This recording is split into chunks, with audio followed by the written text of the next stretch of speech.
ये नोवेल मेरे द्वारा एडिट और अनुवादित है, इसका रियल लाइफ से कोई लेना देना नहीं है। हम जो स्टोरी लाते हैं वह सिर्फ फन के लिए है, तो स्टोरी को गंभीरता से न ले। और आपका स्वागत है मेरे यूट्यूब चैनल स्टोरी स्ट्रीमर में। तो बिना किसी बकवास के स्टोरी की तरफ चलते हैं। हुआगुओ लुट सिटी, शुक्सियांग आवासीय क्षेत्र। जून का महीना असाधारण रूप से गर्म और उमस भरा था। आसमान में घने बादल छाए हुए थे जो धीरे धीरे काले बादलों में तब्दील हो रहे थे। शायद भारी बारिश होने वाली थी।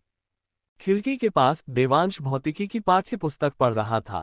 पहला ब्रह्मांडीय वेग v1 वह गति है जो किसी अंतरिक्ष यान को पृथ्वी की सतह पर वृत्ताकार गति में परिक्रमा करने के लिए आवश्यक होती है, जिसे कक्षीय वेग भी कहा जाता है। यांत्रिकी के अनुसार v1 की गणना 7.9 किलोमीटर प्रति सेकंड के रूप में की जा सकती है। जब कोई अंतरिक्ष यान प्रथम ब्रह्मांडीय वेग v1 से अधिक गति प्राप्त कर लेता है और एक निश्चित मान तक पहुंच जाता है, तो वह पृथ्वी के गुरुत्वाकर्षण क्षेत्र से मुक्त होकर सूर्य की परिक्रमा करने वाला एक कृत्रिम ग्रह बन जाता है। इस गति को द्वितीय ब्रह्मांडीय वेग कहा जाता है, जिसे पलायन वेग भी कहते हैं। यांत्रिकी के अनुसार द्वितीय ब्रह्मांडीय वेग v2 की गणना 11.2 किलोमीटर प्रति सेकंड के रूप में की जा सकती है। पृथ्वी की सतह से प्रक्षेपणित किसी अंतरिक्ष यान को सौरमंडल से बाहर निकलकर विशाल आकाशगंगा में विचरण करने के लिए आवश्यक न्यूनतम गति को तृतीय ब्रह्मांडीय वेग कहा जाता है। यांत्रिकी के अनुसार तृतीय ब्रह्मांडीय वेग v3 की गणना 16.7 किलोमीटर प्रति सेकंड के रूप में की जा सकती है। अल्पविराम। जब देवांश ने पहली बार इस विषय का अध्ययन किया तो उसका हृदय जिज्ञासा से भर गया। क्या इस विशाल ब्रह्मांड में पृथ्वी ही एकमात्र ऐसा स्थान है जहां जीवन है? कई लोग मानते हैं कि पृथ्वी अद्वितीय है, लेकिन दूसरा वर्ग दृढ़ता से मानता है कि पृथ्वी के अलावा भी जीवन मौजूद है। उनके विचार में मानव जाति ने अब तक सौरमंडल के बारे में भी बहुत कम समझा है, संपूर्ण आकाशगंगा या अन्य आकाशगंगाओं के बारे में तो और भी कम। संपूर्ण ब्रह्मांड की तुलना में आकाशगंगा तो समुद्र में एक बूंद मात्र है। देवांश ने इस मुद्दे पर अपने सहपाठियों के साथ कुछ देर चर्चा भी की थी और उसे यह काफी दिलचस्प लगा था। हालांकि इस समय देवांश के मन में और कोई विचार नहीं थे, बल्कि वह कल की कॉलेज प्रवेश परीक्षा की तैयारी कर रहा था। अगले 2 दिनों के लिए 1 दशक से अधिक समय से तैयारी चल रही है। कुछ देर पढ़ने के बाद देवांश ने टेलीविजन चालू किया। यह एक मेडिकल कार्यक्रम था। मुझे आश्चर्य है कि क्या कैंसर रोधी दवा पर कोई प्रगति हुई है। देवांश को इसकी उम्मीद थी। कैंसर ये कभी मानवता के लिए एक भयानक दुर्स्वप्न हुआ करता था। कैंसर का नाम सुनते ही कितने लोग डर से पीले पड़ जाते थे। अगर किसी को कैंसर हो जाता था तो इसे एक तरह से मौत की सजा ही माना जाता था, बस समय की बात थी। हालांकि 6 महीने पहले दुनिया के सबसे बड़े अंतर्राष्ट्रीय चिकित्सा अनुसंधान संस्थान ने कई देशों के वैज्ञानिकों द्वारा संयुक्त रूप से घोषणा की थी कि कैंसर रोधी दवा का सफलतापूर्वक विकास कर लिया गया है। चाहे कैंसर शुरुआती, मध्य या अंतिम चरण का हो, कैंसर रोधी दवा की केवल एक खुराक ही काफी होती थी और शरीर में मौजूद कैंसर कोशिकाएं तेजी से गायब हो जाती थीं। जब ये खबर पहली बार सामने आई तो इसने सीधे तौर पर वैश्विक सनसनी पैदा कर दी और अब भी कैंसर रोधी दवा के बारे में खबरें समय समय पर सामने आती रहती हैं। हालांकि कैंसर रोधी दवा विकसित कर ली गई है, लेकिन विभिन्न विशेष कारणों से इसका उत्पादन बेहद मुश्किल है। आधा साल बीत चुका है और कुल मिलाकर केवल 1000 खुराक से थोड़ी अधिक दवा का ही उत्पादन हो पाया है। औसतन गणना के अनुसार प्रति माह केवल 100 से थोड़ी अधिक खुराक का उत्पादन किया जा सकता है। नई खबर है। खाते पीते और इंतजार करते हुए देवांश की निगाहें अचानक तेज हो गईं। दरअसल कैंसर रोधी दवा के बारे में नवीनतम समाचार प्रसारित होने लगे। ताज़ा खबर यह है कि मई में कैंसर रोधी दवा की 180 खुराकें इस्तेमाल की गईं, जिससे कैंसर के अंतिम चरण के 180 मरीज ठीक हो गए। अनुमान है कि जून में कैंसर रोधी दवा का उत्पादन बढ़कर 200 खुराक तक पहुंचने की उम्मीद है। कोई बड़ी उम्मीद नहीं जगी और देवांश की आंखों में भी उत्साह थोड़ा कम हो गया। ऐसा प्रतीत होता था कि कैंसर रोधी दवा के लिए एक बहुत ही कीमती सामग्री की आवश्यकता होती है, जो बहुत दुर्लभ है, जिससे इसका उत्पादन अत्यंत कठिन हो जाता है। थोड़ा निराश होकर देवांश ने मन ही मन आह भरी। उसने कुछ ही मिनटों में अपना खाना खत्म कर लिया और देवांश बर्तन साफ करने ही वाला था। खट खट खट। अचानक दरवाजे पर दस्तक सुनाई दी। उसके बाद एक आवाज आई, बॉस देवांश, दरवाजा खोलिए। ये सुनकर देवांश तुरंत उठा और दरवाजा खोला। दरवाजे के बाहर 20 साल की एक महिला कुछ सामान ले जा रही थी। उसका चेहरा देवांश से काफी मिलता जुलता था। बहन, आप यहाँ क्यों हैं? देवांश ने उस महिला की ओर देखते हुए पूछा। जो व्यक्ति आया वह उनकी बड़ी बहन देवांशी थी। देवांशी उनसे 10 साल बड़ी थी। देवांश का जन्म हुआगो प्रांत में 2 बच्चा नीति लागू होने के बाद हुआ था। देवांशी पहले से ही विवाहित थी और उसकी एक बेटी थी। देवांशी अपना सामान लेकर अंदर आए और बोली, कंपनी की छुट्टी है, इसलिए मैं आपसे मिलने वापस आई हूँ। मैं थोड़ी देर पहले पापा को देखने अस्पताल गई थी। देवांश ने सिर हिलाया और फिर पूछा, बहन क्या तुमने खाना खा लिया है?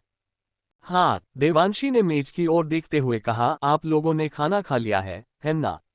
खाने के बाद आराम कीजिए और कल की परीक्षा की तैयारी कीजिए। मेज पर रखी चीजों का मैं ध्यान रख लेती हूँ।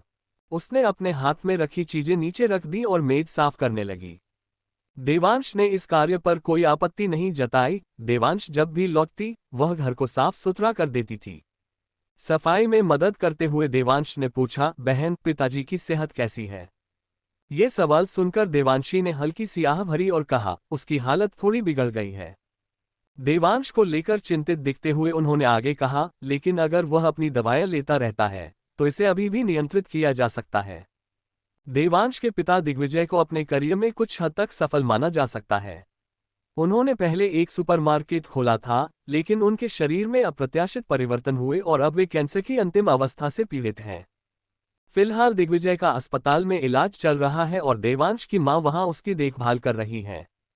बॉस देवांश, इन सब बातों के बारे में मत सोचो। अपनी पढ़ाई पर ध्यान दो।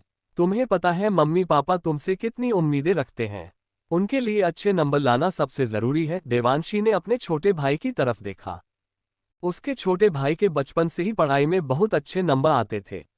अब वह शहर के प्रमुख हाई स्कूल में अपनी कक्षा में लगातार शीर्ष 3 में और अपने ग्रेड में शीर्ष 30 में स्थान पाता है। ऐसे अंकों के साथ किसी प्रमुख विश्वविद्यालय में प्रवेश पाना आसान होगा। बहन, मुझे पता है, देवांश ने सिर हिलाया। जब वे बात कर रहे थे तभी अचानक भाई बहन दोनों ने टेलीविजन की ओर देखा। टेलीविजन पर एक व्यक्ति का साक्षात्कार प्रसारित हुआ। कियांश ग्रुप के चेयरमैन कियांश ने चिकित्सा उद्योग में प्रवेश करने की घोषणा की और अधिक लोगों की मदद करने के लिए एक मेडिकल फाउंडेशन की स्थापना हेतु 10 अरब युआन आवंटित किए। टेलीविजन पर दिखाई देने वाली तस्वीर 60 वर्ष के एक व्यक्ति की थी। कियांश ग्रुप के सबसे बड़े योगदानकर्ता हैं। उनके पिता ने समूह की स्थापना की थी, लेकिन उनके नेतृत्व में ही यह फला फूला और विकसित हुआ। और 20 साल पहले कियांश ग्रुप पहले से ही घरेलू कॉर्पोरेट दिग्गजों में से एक था। अब तक कियांश ग्रुप और भी विशाल हो चुका था। लगभग एक दशक तक कियांश ने एक बार घरेलू सबसे धनी व्यक्ति का खिताब भी अपने नाम किया था और अब उनकी कुल संपत्ति घरेलू धनी व्यक्तियों की सूची में शीर्ष 50 में लगातार बनी हुई है।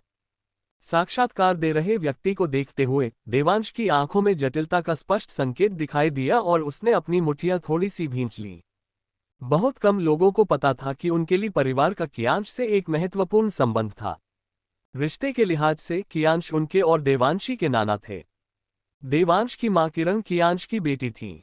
दूसरे शब्दों में, रिश्ते के लिहाज से देवांश और देवांशी कियांश के सीधे जैविक पोते पोती थे।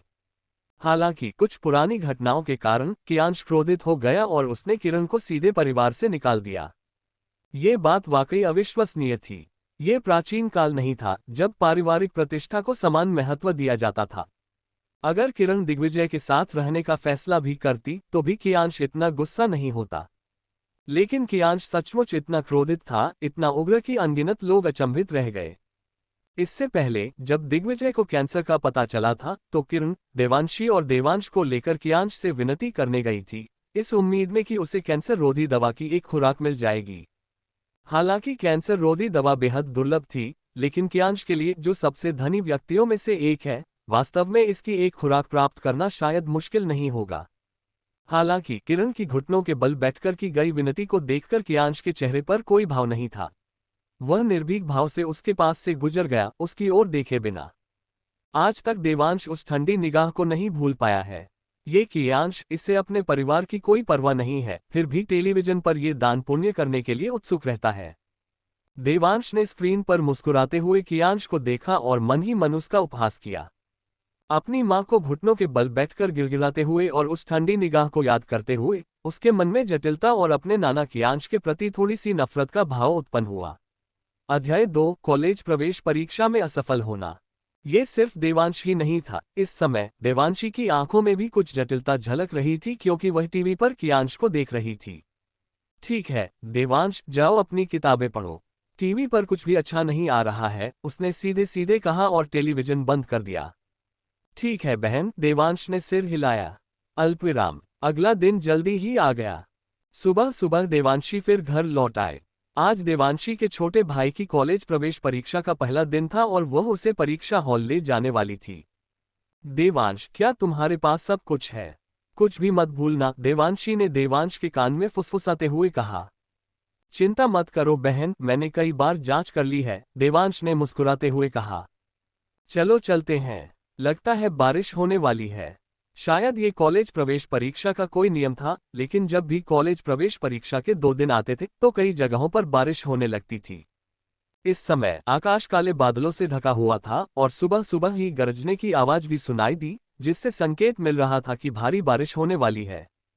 भाई बहन परीक्षा कक्ष में पहुंचे। वहां पहले से ही कई लोग इंतजार कर रहे थे, जिनमें ज्यादातर माता पिता अपने बच्चों से बातें कर रहे थे और बारिश को लेकर चिंतित थे।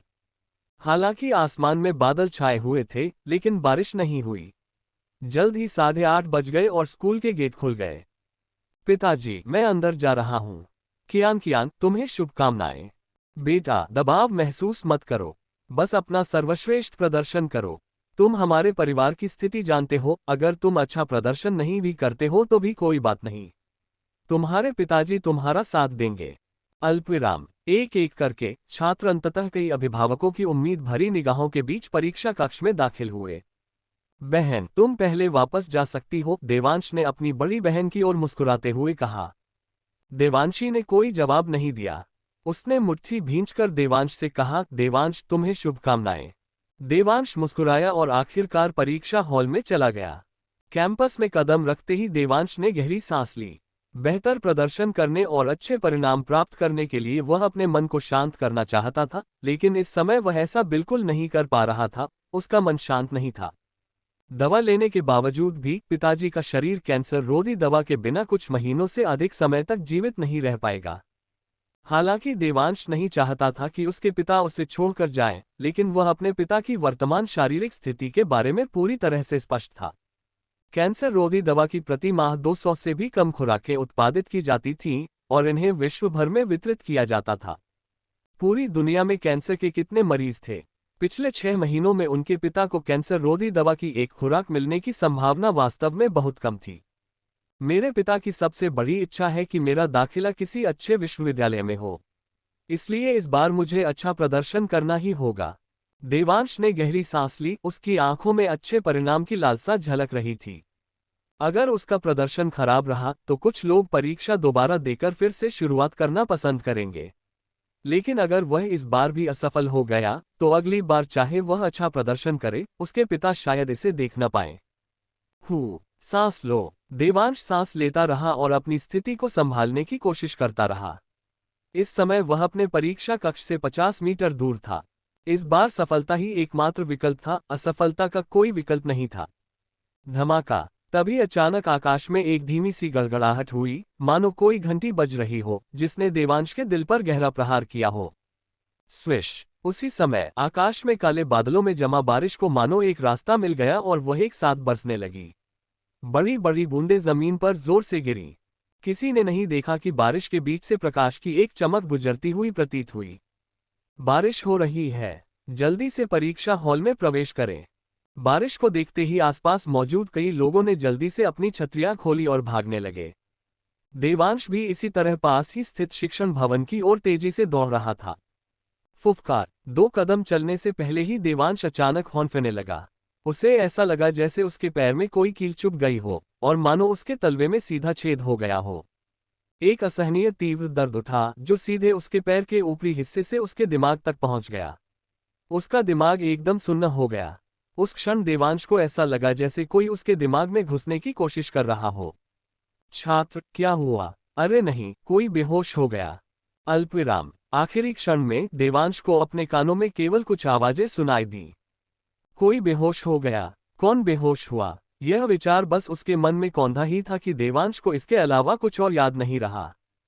अल्पविराम। लोट सिटी के एक अस्पताल के बिस्तर पर देवांश ने धीरे धीरे अपनी आंखें खोली। मैं यहाँ क्यों हूँ? अपने आसपास का माहौल देखकर देवांश थोड़ा असमंजस में पड़ गया। क्या वह कॉलेज प्रवेश परीक्षा नहीं दे रहा था? वह अचानक यहाँ कैसे पहुंच गया? पिछली यादें तुरंत ताज़ा हो गईं और देवांश तुरंत समझ गया। क्या मैं पहले बेहोश हो गई थी? जब देवांश अभी भी थोड़ा असमंजस में था, तभी देवांशी बाहर से वार्ड में दाखिल हुई। देवांश को देखकर उसका चेहरा खिल उठा और वह जल्दी से उसके पास जाकर बोली, देवांश, तुम जाग गए। बहुत बढ़िया। उसके चेहरे पर चिंता की झलक साफ दिखाई दे रही थी। जब उसका छोटा भाई बेहोश हो गया और उसे बाहर ले जाकर अस्पताल भेजा गया, तो वह डर गई। उसे डर था कि कहीं उसे कुछ हो न जाए। बहन, अभी क्या समय हुआ है? अपनी बहन को देखकर, जिसने अब प्रतिक्रिया दी थी, देवांश ने झट से पूछा। ये सुनकर देवांशी के चेहरे के भाव बदल गए और उसने कहा, 11 बजे हैं। 11 बज गए? क्या इसका मतलब है कि मैंने एक विषय छोड़ दिया? देवांश के दिमाग में कई विचार एक साथ घूमने लगे। चीनी भाषा में उनके अंक सर्वश्रेष्ठ नहीं थे। वे वास्तव में व्यापक विज्ञान और गणित में अच्छे थे। यदि वे इन विषयों में अच्छा प्रदर्शन करते तो उन्हें किसी प्रतिष्ठित विश्वविद्यालय में प्रवेश मिलने की काफी उम्मीद थी। ये सोचते हुए देवांश ने देवांशी की ओर देखा और झट से पूछा, बहन, इस साल की चीनी परीक्षा कितनी कठिन थी? अपने छोटे भाई का सवाल सुनकर देवांशी समझ गई कि वह क्या सोच रहा है। उसे खुद नहीं पता था कि उसे कैसा महसूस हो रहा है, लेकिन फिर भी उसने दांत पीस कर कहा, देवांश, आज 8 तारीख है। 8वां। ये सुनकर देवांश दंग रह गया। क्या वह एक दिन से अधिक समय से बेहोश था? इस समय कॉलेज प्रवेश परीक्षा के लिए केवल अंतिम विषय गणित ही शेष था। यदि वह गणित में पूरे अंक भी प्राप्त कर लेता तो भी कॉलेज प्रवेश परीक्षा में उसका कुल स्कोर केवल 150 अंक ही होता। देवांश के पास इस कॉलेज प्रवेश परीक्षा में सफल होने का कोई मौका नहीं था। एक पल के लिए देवांश शांत हो गया। अपने छोटे भाई को देखकर देवंशी खुद को रोक नहीं पाए और उसे दिलासा देते हुए बोली, देवांश, कोई बात नहीं। अगर इस बार तुम अच्छा नहीं कर पाए तो अगली बार कर सकते हो। इस समय उसे केवल देवांश की चिंता सता रही थी। उसे डर था कि कॉलेज प्रवेश परीक्षा की इस घटना से उसके छोटे भाई की मानसिक स्थिति प्रभावित हो सकती है। कुछ सेकंड बाद बिना कुछ बोले देवांश ने आखिरकार अपना सिर हिलाया और कहा, बहन, मैं ठीक हूं। वह ऐसा व्यक्ति नहीं था जो किसी असफलता को सहन न कर सके।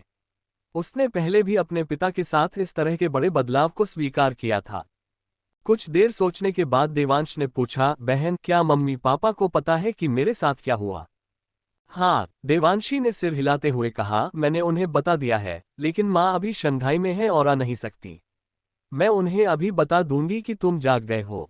माँ और पिताजी बहुत चिंतित होंगे। उन्होंने मुझे ये भी कहा है कि अगर इस बार तुम्हारा प्रदर्शन अच्छा नहीं रहा तो अगली बार अच्छा करना। पढ़ाई के अंकों और स्वास्थ्य के बीच परिवार के सदस्य निश्चित रूप से स्वास्थ्य को अधिक महत्व देंगे। अपनी बात खत्म करने के बाद देवांशी ने आगे कहा, मैं पहले डॉक्टर को फोन करके आपकी हालत के बारे में पता कर लूंगी। एक शब्द कहकर देवांशी बाहर चली गई। अपनी बहन को जाते हुए देखकर देवांश अस्पताल के बिस्तर पर खुद को खोया हुआ महसूस करने लगा। पूर्ण खराबी। जिस कॉलेज प्रवेश परीक्षा को उसने इस बार इतना महत्व दिया था और जिस खराब प्रदर्शन का उसे डर था, वह नहीं हुआ, बल्कि वह सीधे परीक्षा में अनुपस्थित ही रहा।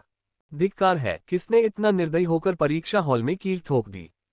देवांश को याद आया कि कुछ देर पहले उसका पैर एक कील पर पड़ गया था। फिर उसे तेज दर्द हुआ, जिसके बाद उसे कुछ याद नहीं रहा। पहली बार वह खुद को कोसने से रोक नहीं पाया। मन ही मन कोसने के बाद देवांश ने अपने घायल पैर की ओर देखा। यह अचानक देवांश की पुतलियां थोड़ी सिकुड़ गईं। अध्याय 3, साधना तकनीकें, शरीर का शोधन। देवांश की पुतलियां थोड़ी सिकुड़ गईं और उसकी आंखों में अविश्वास का भाव दिखाई दिया। उसके दाहिने पैर पर कोई घाव नहीं था। ये कैसे संभव है? मैंने साफ तौर पर किसी कील जैसी चीज पर पैर रख दिया था, तो अब मेरे पैर पर कोई घाव कैसे नहीं है? न केवल कोई घाव नहीं थे, बल्कि कोई दर्द भी नहीं था। देवांशी के अनुसार वह एक दिन से अधिक समय तक बेहोश रहा था और सिर्फ एक दिन में ही घाव ठीक हो गया। किसी व्यक्ति के घाव भरने की गति इतनी तेज नहीं हो सकती। आखिर चल क्या रहा है? देवांश की आंखों में भ्रम झलक रहा था। कल वह किसी चीज पर चढ़ गया था, उसे तेज दर्द हुआ और फिर वह बेहोश हो गया, लेकिन अब वहां कोई घाव नहीं थे। मानो कल जो कुछ भी उसके साथ हुआ वह उसका भ्रम था। जब वह सोच रहा था, मानो देवांश के विचारों को भांपते हुए, अचानक देवांश के मन में एक हलचल सी दौड़ गई, और फिर देवांश को लगा कि वह अचानक अपने मन में स्थिति को स्पष्ट रूप से महसूस कर सकता है। ये फिलहाल उसके दिमाग में था, लेकिन देवांश को इसकी सटीक जगह का पता नहीं था। यह एक जादुई जगह की तरह था, और वास्तव में यहाँ एक कील जैसी वस्तु थी, जो मानो अचानक कहीं से प्रकट हो गई हो। लहर के नीचे से एक हल्की रंगीन चमक भी निकल रही थी। यह क्या है? इस कील को देखकर देवांश की आंखों में और भी ज्यादा हैरानी के भाव दिखाई दिए। क्या सचमुच उसके मन में कुछ था? वो सोच रहा था कि कल उसका पैर किसी चीज पर पड़ गया था, लेकिन उसके पैर पर कोई घाव नहीं था, और अब उसके दिमाग में कील जैसी कोई वस्तु उभर आई थी। इन सब बातों को मिलाकर देवांश के मन में एक अद्भुत विचार आया। क्या ऐसा हो सकता है कि मेरे दिमाग में चुभने वाली कील वही हो जिस पर मैंने कल पैर रख दिया था? थोड़े ही समय में उसके साथ जो कुछ घटित हुआ वो बेहद रहस्यमय था। ये कील नहीं है, ये तलवार जैसी लग रही है। करीब से देखने पर देवांश को इस कील का असली रूप पता चला। इसकी पूरी तलवार जैसी आकृति धुंधली परत से ढकी हुई प्रतीत हो रही थी, और इससे निकलने वाली रोशनी इसे एक कील की तरह दिखा रही थी। लगता है मैं इसे निकाल सकता हूँ। अचानक देवांश के मन में एक अजीब सा विचार आया। ये छोटी तलवार उसके नियंत्रण में प्रतीत हो रही थी। उसने अपना दाहिना हाथ खोला, और एक विचार के साथ ही एक छोटी सी तलवार सीधे उसकी हथेली में प्रकट हो गई।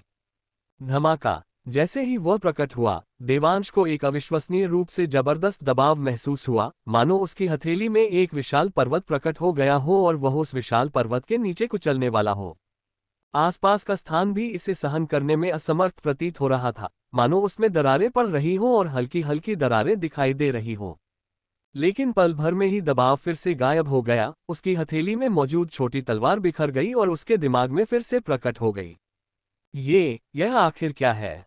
कुछ ही समय में देवांश को पूरे शरीर पर ठंडे पसीने आने लगे। उसे ऐसा लगा जैसे उसने अभी अभी पूरे आकाश का सामना किया हो। 1 सेंटीमीटर से भी कम लंबी एक छोटी सी तलवार का वजन एक विशाल पर्वत के बराबर था। कुछ समय तक इसका अध्ययन करने के बाद देवांश ने अंततः इस काल्पनिक घटना को स्वीकार कर लिया। फिर उसने एक गहरी सांस ली। वह छोटी तलवार के बारे में अनिश्चित था, लेकिन एक बात जिसके बारे में वह निश्चित था वह ये थी कि इस छोटी तलवार ने उसकी कॉलेज प्रवेश परीक्षा बर्बाद कर दी थी। काश तुम 2 दिन बाद आते तो अच्छा होता। कॉलेज प्रवेश परीक्षा में असफल होने से मम्मी पापा बहुत निराश होंगे। देवांश ने मन ही मन आह भरी। भनभनाहट! जैसे कि देवांश की हताश भावनाओं को भांपते हुए छोटी तलवार थोड़ी सी कांप उठी, और फिर अचानक देवांश के दिमाग में कुछ जानकारी प्रकट हुई। ये जानकारी प्राचीन मुहर लिपि जैसी लग रही थी, जिसे देवांश बिल्कुल भी नहीं पहचान पाया, लेकिन वह इन अक्षरों का अर्थ आसानी से समझ गया। शरीर शोधन अध्याय, शरीर का संयमन। देवांश ने इस जानकारी को सुनकर गहरा सदमा महसूस किया। एक पौराणिक साधना तकनीक सचमुच सीधे उसके दिमाग में प्रकट हो गई थी। इस साधना तकनीक को देखकर देवांश को लगा कि वह पूरी तरह से इसके अनुसार साधना कर सकता है। प्राचीन लोग सैकड़ों वर्षों तक वसंत और शरद ऋतु में जीवित रहे और उनकी गतिविधियों में कोई कमी नहीं आई। क्या पूर्व किन युग के शोधक वास्तव में एक साधना सभ्यता का अस्तित्व रखते थे? देवांश, जो हमेशा से साधारण और सामान्य व्यक्ति रहा था, के लिए आज जो कुछ हुआ उसने निस्संदेह उसके विश्व दृष्टिकोण को उलट दिया। अचानक उसके मन में एक छोटी तलवार और एक साधना तकनीक का विचार आया। ये स्पष्ट रूप से एक ऐसा परिदृश्य था जो केवल उसकी कल्पना में ही प्रकट हुआ था। हालांकि इस दुनिया में वाकई कई अनसुलझे रहस्य मौजूद हैं। आज भी हैं। ठीक दशकों पहले सहारा रेगिस्तान में अचानक आसमान में एक विशाल मशरूम के आकार का बादल उठ खड़ा हुआ। मशरूम के आकार का बादल कैसे बनता है ये तो सभी जानते हैं, लेकिन यह मशरूम के आकार का बादल आज के समाज में एक अनसुलझा रहस्य बन गया है, और अनगिनत लोग ये जानने की कोशिश कर रहे हैं कि आखिर हुआ क्या था। क्या ये मानव निर्मित था या किसी अन्य कारण से? क्योंकि दुनिया के किसी भी आधिकारिक मीडिया ने इसके बारे में बात नहीं की, और उन्होंने जो खबरें जारी की उनमें कहा गया कि यह सिर्फ एक दिखावटी प्रदर्शन था। जहां तक इस मामले की सच्चाई की बात है, तो शायद बहुत कम लोगों को ही इसके बारे में पता होगा। देवांश के मन में एक एक करके कई विचार कौंधे। उसने गहरी सांस ली, फिर धीरे धीरे सांस छोड़ी, जिससे उसका दिल शांत हो गया। उसने मन ही मन साधना की तकनीक का सावधानीपूर्वक विश्लेषण किया। शरीर परिष्करण अध्याय की यह साधना तकनीक, जैसा कि नाम से ही स्पष्ट है, अपने शारीरिक शरीर को मजबूत बनाने के लिए ऊर्जा को अवशोषित करने के उद्देश्य से की जाती थी। टेम्परिंग प्रक्रिया को 4 चरणों में विभाजित किया गया था, जिसमें प्रत्येक चरण में बाहर से अंदर तक पूरी तरह से टेम्परिंग की जाती थी। पूरी खेती की तकनीक को समझने के बाद देवांश ने इसकी खेती करने की कोशिश की। वह पलंग पर चुपचाप बैठा रहा, बिना कोई विशेष मुद्रा बनाए, लेकिन वह धीरे धीरे साधना तकनीक का अभ्यास करता रहा। शरीर को मजबूत बनाने की व्याख्या के अनुसार इस दुनिया में एक विशेष ऊर्जा है, और शरीर को मजबूत बनाने का अर्थ है इस ऊर्जा को शरीर में अवशोषित करना। देवांश ने इसे सावधानीपूर्वक महसूस किया, और साधना तकनीक का प्रयोग शुरू करने के 3 सेकंड से भी कम समय में उसे ऐसा लगा जैसे आसपास की दुनिया बदल गई हो। वह हवा में एक अजीब ऊर्जा को स्पष्ट रूप से महसूस कर सकता था। ये सचमुच मौजूद है। देवांश सुखद रूप से आश्चर्यचकित था। व्यक्तिगत रूप से इस ऊर्जा को महसूस करने से वह और भी उत्साहित हो गया। वह विचित्र ऊर्जा उसके शरीर में समा गई, और उसके शरीर को बहुत ही आरामदायक अनुभूति हुई, मानो उसकी मालिश हो रही हो, और उसका पूरा शरीर धीरे धीरे शिथिल हो रहा था। 1 मिनट तक जुताई करने के बाद देवांश रुक गया। दरवाजे के बाहर देवांशी एक डॉक्टर के साथ अंदर आए। डॉक्टर ने देवांश के शरीर की जांच की, उसकी सेहत के बारे में पूछा और अंत में कहा, कोई बड़ी समस्या नहीं है, बस इन दिनों अच्छे से आराम करो। कॉलेज प्रवेश परीक्षा से पहले कई लोगों को लक्षण महसूस हुए, और उनमें से काफी लोग दबाव सहन न कर पाने के कारण सीधे बेहोश हो गए। इन डॉक्टरों ने ऐसे कई मामले देखे थे, और देवांश की पिछली जांच में कोई शारीरिक समस्या नहीं पाई गई थी। इसका एकमात्र कारण अत्यधिक तनाव, परीक्षा से पहले की चिंता, देर रात तक जागना आदि था, जिसके कारण वह बेहोश हो गया था। धन्यवाद डॉक्टर। डॉक्टर की बात सुनकर देवांशी को आखिरकार राहत मिली और उसने तुरंत उन्हें धन्यवाद दिया। डॉक्टर को जाते हुए देखकर देवांश ने मुस्कुराते हुए कहा, बहन जी, मैं ठीक हूँ, चलिए अब डिस्चार्ज की प्रक्रिया पूरी कर लेते हैं। अध्याय 4, खेती का जुनून। देवांश अस्पताल से डिस्चार्ज होने की तैयारी कर रहा था। उसके चेहरे पर हल्की सी मुस्कान थी, अब पहले जैसी उदासी नहीं दिख रही थी। महत्वपूर्ण बात यह थी कि अब वह सबसे ज्यादा शरीर को मजबूत बनाने की साधना तकनीक के बारे में सोच रहा था, जिसने कॉलेज प्रवेश परीक्षा के महत्व को सीधे तौर पर दरकिनार कर दिया था।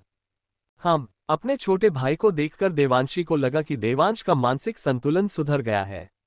उसने सिर हिलाया, थोड़ी देर सोचा और फिर बोली, देवांश, आज दोपहर परीक्षा देने मत जाओ, घर पर आराम करो। दोपहर में अभी भी एक विषय बाकी था, लेकिन देवांश पहले ही 3 परीक्षाएं छोड़ चुका था, इसलिए चाहे वह आखिरी परीक्षा दे या न दे, परिणाम में कोई बदलाव नहीं आएगा। मुख्य रूप से देवांशी को इस बात की चिंता थी कि उसका छोटा भाई फिर से दबाव महसूस करेगा। अफसोस की बात है, उनके पिता की स्थिति ही शायद उनके छोटे भाई को ये सोचने पर मजबूर कर दिया कि उसे हर हाल में अच्छे अंक लाने ही होंगे, जिसके कारण उस पर दबाव बढ़ता गया और अंततः वह मानसिक रूप से टूट गया। देवंशी की बात सुनकर देवंश ने सिर हिलाया और जवाब दिया, ठीक है। अस्पताल से छुट्टी की औपचारिकताएं पूरी करने के बाद देवांश तुरंत घर लौट आया। घर लौटने के बाद देवांश ने देवांशी से कहा, बहन, अब मैं ठीक हूं, तुम जाओ और अपने काम निपटा लो। अपने छोटे भाई को ठीक देखकर देवंशी ने जिद नहीं की। उसने सिर हिलाकर कहा, देवांश, मैं अब जा रही हूं। बाकी सब बातों की चिंता मत करो, आराम करो, और अगर तुम्हें कुछ भी गड़बड़ लगे तो मुझे तुरंत फोन करना। बोलने के बाद भी देवांशी थोड़ी असहज महसूस कर रही थी और उसने कहा, मुझे हर 2 घंटे में एक संदेश भेजना। देवंशी को वाकई कई काम करने थे, लेकिन उसे देवंश के अचानक बेहोश हो जाने की भी चिंता थी, इसलिए उसने उससे नियमित रूप से हालचाल पूछने के लिए कहा। देवांश बेबस महसूस करते हुए सहमत हो गया। देवांशी उससे 10 साल बड़ी थी। जब वे छोटे थे, उनके माता पिता काम में व्यस्त रहते थे, इसलिए देवांशी ही ज्यादातर उसकी देखभाल करती थी। भाई बहन का रिश्ता बहुत गहरा था।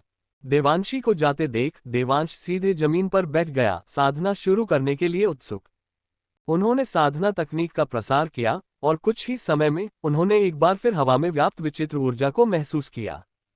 साधना तकनीक के निरंतर प्रवाह के तहत यह ऊर्जा लगातार उसके शरीर में अवशोषित होती रही। 1 घंटा, 2 घंटे। देवांश लगभग पूरी तरह से साधना में लीन था और अथक रूप से इस तकनीक का प्रसार कर रहा था। इस तरह की चीजें, जो केवल उपन्यासों में ही होती थीं, उन्हें बेहद उत्साहित और रोमांचित कर देती थीं। यहाँ तक कि सर्वोच्च किन सम्राट भी अमर जीवन और साधना के तरीकों के लिए तरसते थे, जिससे पता चलता है कि यह कितना लुभावना था। देखते ही देखते 4 घंटे और बीत गए। बहुत थक गया हूँ। इस बिंदु पर देवांश ने अंततः साधना करना बंद कर दिया। साधना तकनीक का लगातार अभ्यास करने से उसे बहुत थकान महसूस हो रही थी, शारीरिक रूप से नहीं बल्कि एक अलग तरह की थकान। ऐसा लगता है कि शरीर में अनुकूलन का चरण होता है, यह अनिश्चित काल तक ऊर्जा को अवशोषित नहीं कर सकता। जैसे जैसे साधना तकनीक का प्रसार हुआ और ऊर्जा अवशोषित हुई, पहले 2 घंटों तक ऊर्जा अवशोषण की गति एक समान रही, लेकिन उसके बाद अवशोषण धीमा हो गया। 2 घंटे और जारी रहने पर साधना तकनीक के प्रसार से देवांश और भी अधिक थक गया। इससे पहले साधना के दौरान देवांश ने विशेष रूप से कुछ देर आराम किया था। आराम करने के बाद उसकी थकान काफी हद तक कम हो गई और हवा से ऊर्जा अवशोषित करने की उसकी गति भी फिर से बढ़ गई।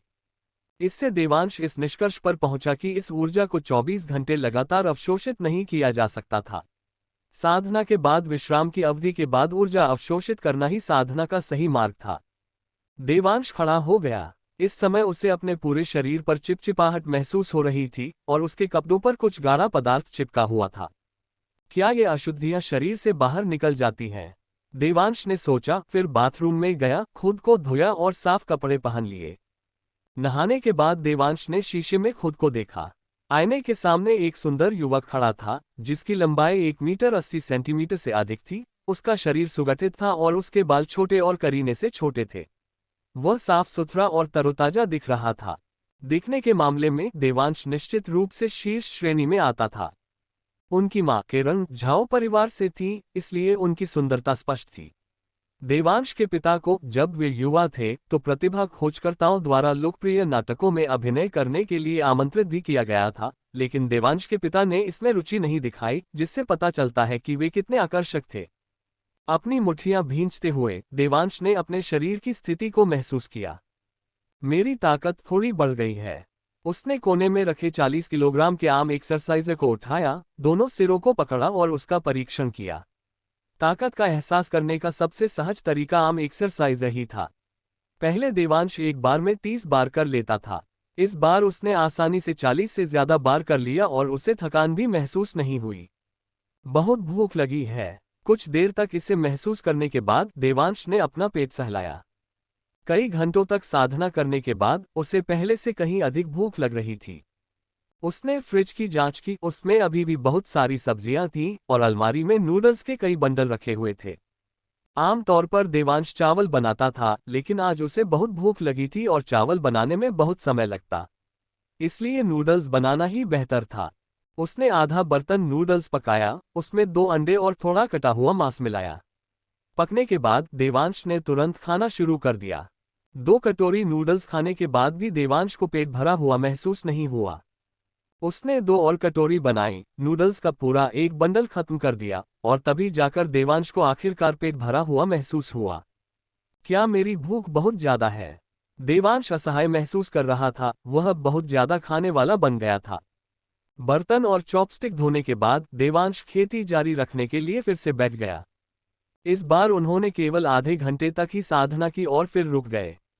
स्पष्टतः उनका शरीर अभी पूरी तरह से ठीक नहीं हुआ था। देवांश ने अपना फोन निकालकर अपने माता पिता को वीडियो कॉल किया। कुछ देर बात करने और फोन रखने के बाद देवांश ने मन ही मन एक गहरी सांस ली। यह अफसोस की बात है कि इस छोटी तलवार के भीतर प्रकट हुई साधना तकनीक का अभ्यास केवल मैं ही कर सकता हूँ। वह साधना तकनीक के अक्षरों को बिल्कुल भी नहीं पहचानता था, लेकिन वह उन्हें समझता था मानो वे सीधे उसके दिमाग में समाहित हो गए हों। वह स्वयं इस विधि का उपयोग करके साधना कर सकता था, लेकिन अगर उससे इसे समझाने के लिए कहा जाए, साधना की विशिष्ट विधि का वर्णन करने के लिए कहा जाए, तो वह ऐसा नहीं कर सकता था। ये कहावत की तरह था, इसे केवल समझा जा सकता है, शब्दों में व्यक्त नहीं किया जा सकता। इस क्षण उसे वास्तव में उस वाक्यांश का अर्थ समझ में आ गया। ली के पिता अब कैंसर की अंतिम अवस्था में थे। अगर वे साधना कर सकें तो भले ही वे पूरी तरह ठीक न हो सकें, लेकिन क्या इससे उनकी आयु नहीं बढ़ सकती? इस स्थिति में यदि संभव हो तो देवांश निश्चित रूप से दिग्विजय को साधना तकनीक के बारे में बताएगा। हालांकि वह इसे समझा नहीं सका, फिर भी यह साधना तकनीक असाधारण थी।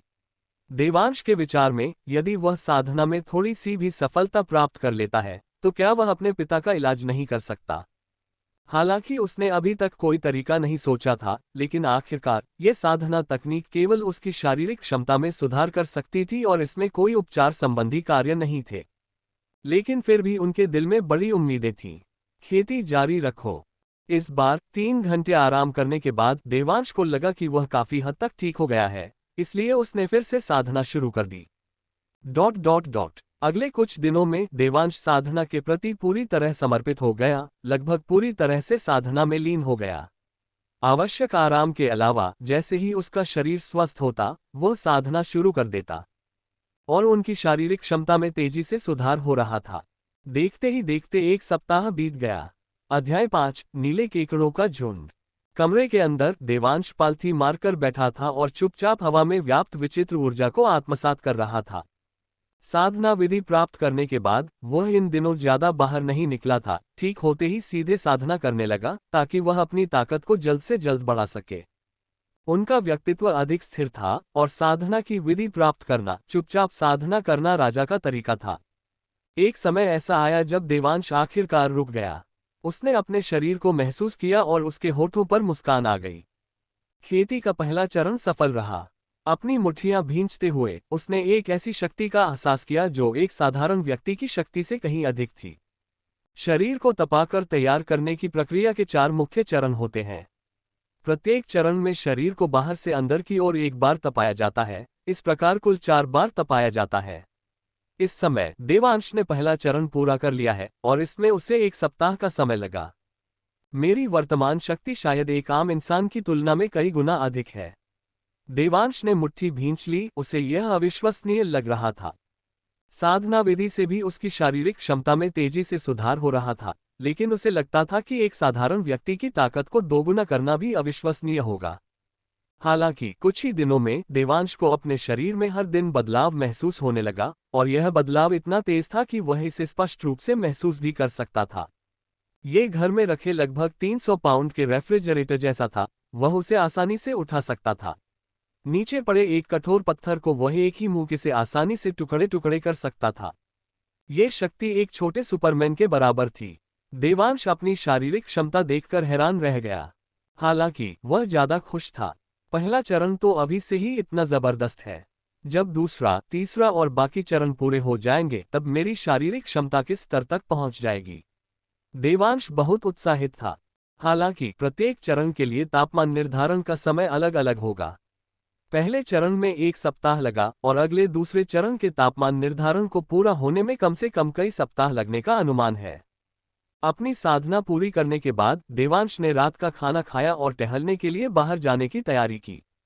1 सप्ताह के भीतर ही उसने ये पता लगा लिया था कि उसका शरीर हवा से ऊर्जा कैसे अवशोषित करता है।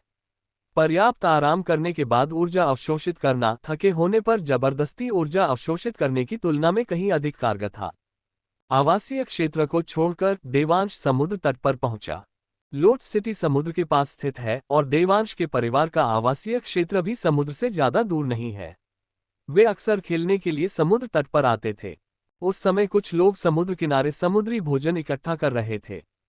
बेशक ज्वार आने पर भी जब ज्वार उतरता है तो बहुत कुछ नहीं बचता, ज्यादातर कुछ शंख और कभी कभार केकड़े आदि ही बचते हैं।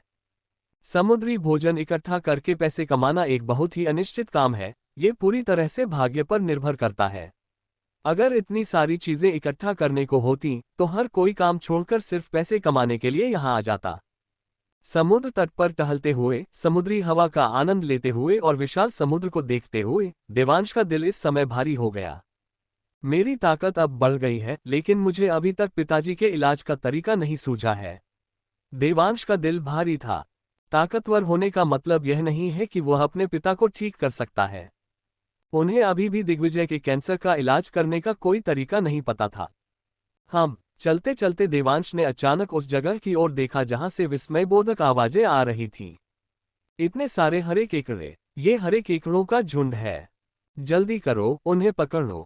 कुछ चिंतित और उत्साहित आवाजें सुनाई दी। हरे केकड़े, यह आवाज सुनकर देवांश भी तेजी से दौड़कर वहां पहुंचा। उस समय ज्वार अभी अभी उतरा था और उथले पानी वाले क्षेत्र में लगभग 30 हरे केकड़े रेंग रहे थे। हरे केकड़े, तैरने वाले केकड़े आदि समुद्री भोजन इकट्ठा करने वालों द्वारा देखे जाने वाले सबसे आम केकड़ों में से हैं, लेकिन आमतौर पर ये अकेले ही दिखाई देते हैं। इतने सारे केकड़ों को एक साथ देखना बहुत ही दुर्लभ है, जैसा कि अभी देखा जा रहा है। इसके अलावा ये हरे केकड़े काफी बड़े थे, जिनका वजन लगभग 1 पाउंड था। कीमत की बात करें तो हरे केकड़े तैरने वाले केकड़ों की तुलना में कहीं अधिक महंगे होते हैं। हरे केकड़ों का बाजार भाव तो 200 युआन प्रति पाउंड तक भी पहुंच सकता है। दूसरे शब्दों में कहें तो उसके सामने मौजूद प्रत्येक हरे केकड़े की कीमत 200 युआन थी। इस समय तक 2 लोग उन्हें पकड़ रहे थे और उन्होंने कई पकड़ लिए थे। उन्हें सबसे पहले उन्हें ही ढूंढना चाहिए था, लेकिन उन्होंने किसी और को नहीं बुलाया। बेशक यह मानवीय स्वभाव है। यदि संभव हो तो सभी के लिए यही बेहतर है कि वे जो कुछ भी पाए उसे अपने तक ही सीमित रखें। लगभग सभी की यही मानसिकता होती है। अपने सामने हरे रंग के केकड़ों को अपने पंजे लहराते और दिखाते हुए देखकर देवांश की आंखें भी चमक उठीं। ली परिवार को संपन्न परिवार माना जा सकता था और उनके पास पैसों की कोई कमी नहीं थी। उन्होंने पहले एक सुपरमार्केट भी खोला था, लेकिन दिग्विजय कई महीनों से अस्पताल में भर्ती थे और प्रतिदिन खर्च होने वाला पैसा बहते पानी की तरह था। सुपरमार्केट के पास संचालन के लिए पर्याप्त ऊर्जा नहीं थी और उसे स्थानांतरित कर दिया गया। हालांकि उनके पास अभी इलाज के लिए पैसे थे, लेकिन उन्हें नहीं पता था कि बाद में कितना खर्च आएगा। इसलिए ली परिवार के लिए पैसा अभी भी बहुत महत्वपूर्ण था। इसी वजह से देवांश घर पर अकेले होने पर खुद खाना बनाता था और बाहर पैसे खर्च नहीं करता था। अब जब उसे ये हरे केकड़े दिखाई दिए तो वह उन्हें पकड़कर पैसे कमा सकता था, इसलिए स्वाभाविक रूप से वह बहुत लालच में था। शरीर को मजबूत बनाने की पहली अवस्था पूरी होने के साथ ही देवांश की शारीरिक क्षमता अब आम लोगों से कहीं अधिक हो गई थी। यह न केवल उसकी ताकत में बल्कि उसकी गति में भी स्पष्ट रूप से दिखाई देता था। बिना किसी झिझक के वह तेजी से आगे बढ़ा। जहां दूसरे लोग चिमटे से हरे केकड़ों को पकड़ने के लिए संघर्ष कर रहे थे और उन्हें पकड़ने के अवसरों की सावधानीपूर्वक तलाश कर रहे थे, वहीं उसके दोनों हाथ बिजली की गति से चले और उसने पानी में तैरते हुए 2 हरे केकड़ों को पकड़ लिया। उनके सामने लगभग 10 सेंटीमीटर गहरा और लगभग 10 मीटर परिधि वाला एक छोटा सा पानी का कुंड था। इसी वजह से उन्हें पकड़ना सबके लिए बहुत मुश्किल था, खासकर इसलिए क्योंकि उन्हें उनकी सटीक स्थिति का पता नहीं था। एक छोटी सी लापरवाही के कारण आपको हरे केकड़े द्वारा काटा जा सकता है। लेकिन देवांश को ऐसी कोई चिंता नहीं थी। उसकी शारीरिक क्षमता और प्रतिक्रिया की गति को देखते हुए हरे केकड़े के लिए उसे छूना लगभग असंभव था। हालांकि देवांश को भी एक समस्या का सामना करना पड़ा। मुझे कुछ बाहर लाना चाहिए था। देवांश के पास केवल 2 हाथ थे और वह अन्य हरे केकड़ों को पकड़ने के लिए उन्हें खाली नहीं कर सकता था। वाह भाई, देवांश तो कमाल के हैं। तभी अचानक एक बचकानी आनंदमयी आवाज सुनाई दी। एक जगह पर 10 साल से कम उम्र की एक छोटी लड़की अपने हाथों में 2 हरे केकड़ों को अपने पंजे लहराते हुए देख रही थी और उत्साह से चिल्ला रही थी। टिंग टिंग। उसने छोटी बच्ची पर नजर डाली, खासकर उसके हाथ में मौजूद रबर बैंड पर, और उसकी आंखें चमक उठीं। उस छोटी बच्ची का नाम त्रिशा था और वह उसी समुदाय में रहती थी जहां वह रहता था। देवांश की मां और त्रिशा की मां के बीच अच्छे संबंध थे और त्रिशा भी अपने बड़े भाई देवांश को बहुत पसंद करती थी। कभी कभी जब छोटी बच्ची त्रिशा उसे समुद्र तट पर देखती थी तो वह उत्साह से दौड़कर उसके साथ खेलने चली जाती थी। टिंग टिंग, मुझे कुछ रबर बैंड उधार दे दो, देवांश ने सीधे कहा। ठीक है। छोटी टिंग टिंग ने अपना छोटा सा सिर हिलाया और रबर बैंड देवांश को दे दिए। देवांश ने तुरंत एक हरे केकड़े को नीचे रखा, उस पर अपना पैर रखा और कुशलतापूर्वक दूसरे हाथ से उसे बांध दिया। दूसरे हरे केकड़े के साथ भी वैसा ही व्यवहार किया गया। समुद्र के किनारे रहने के कारण देवांश पहले भी हरे केकड़े पकड़ चुका था और स्वाभाविक रूप से जानता था कि उन्हें कैसे पकड़ा और बांधा जाता है।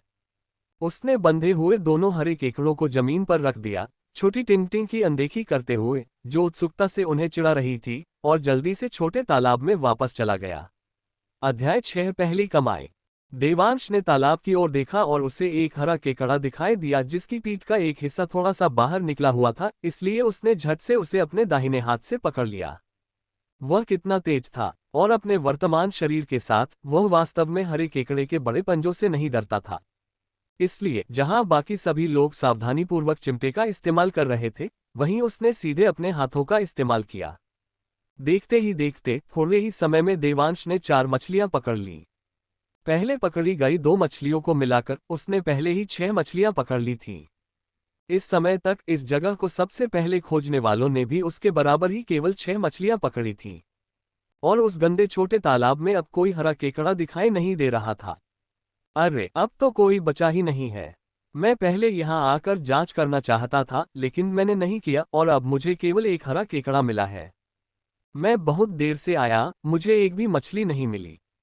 वास्तव में इसमें बहुत कम समय लगा, शायद 20 से कुछ अधिक हरे केकड़े पकड़े गए।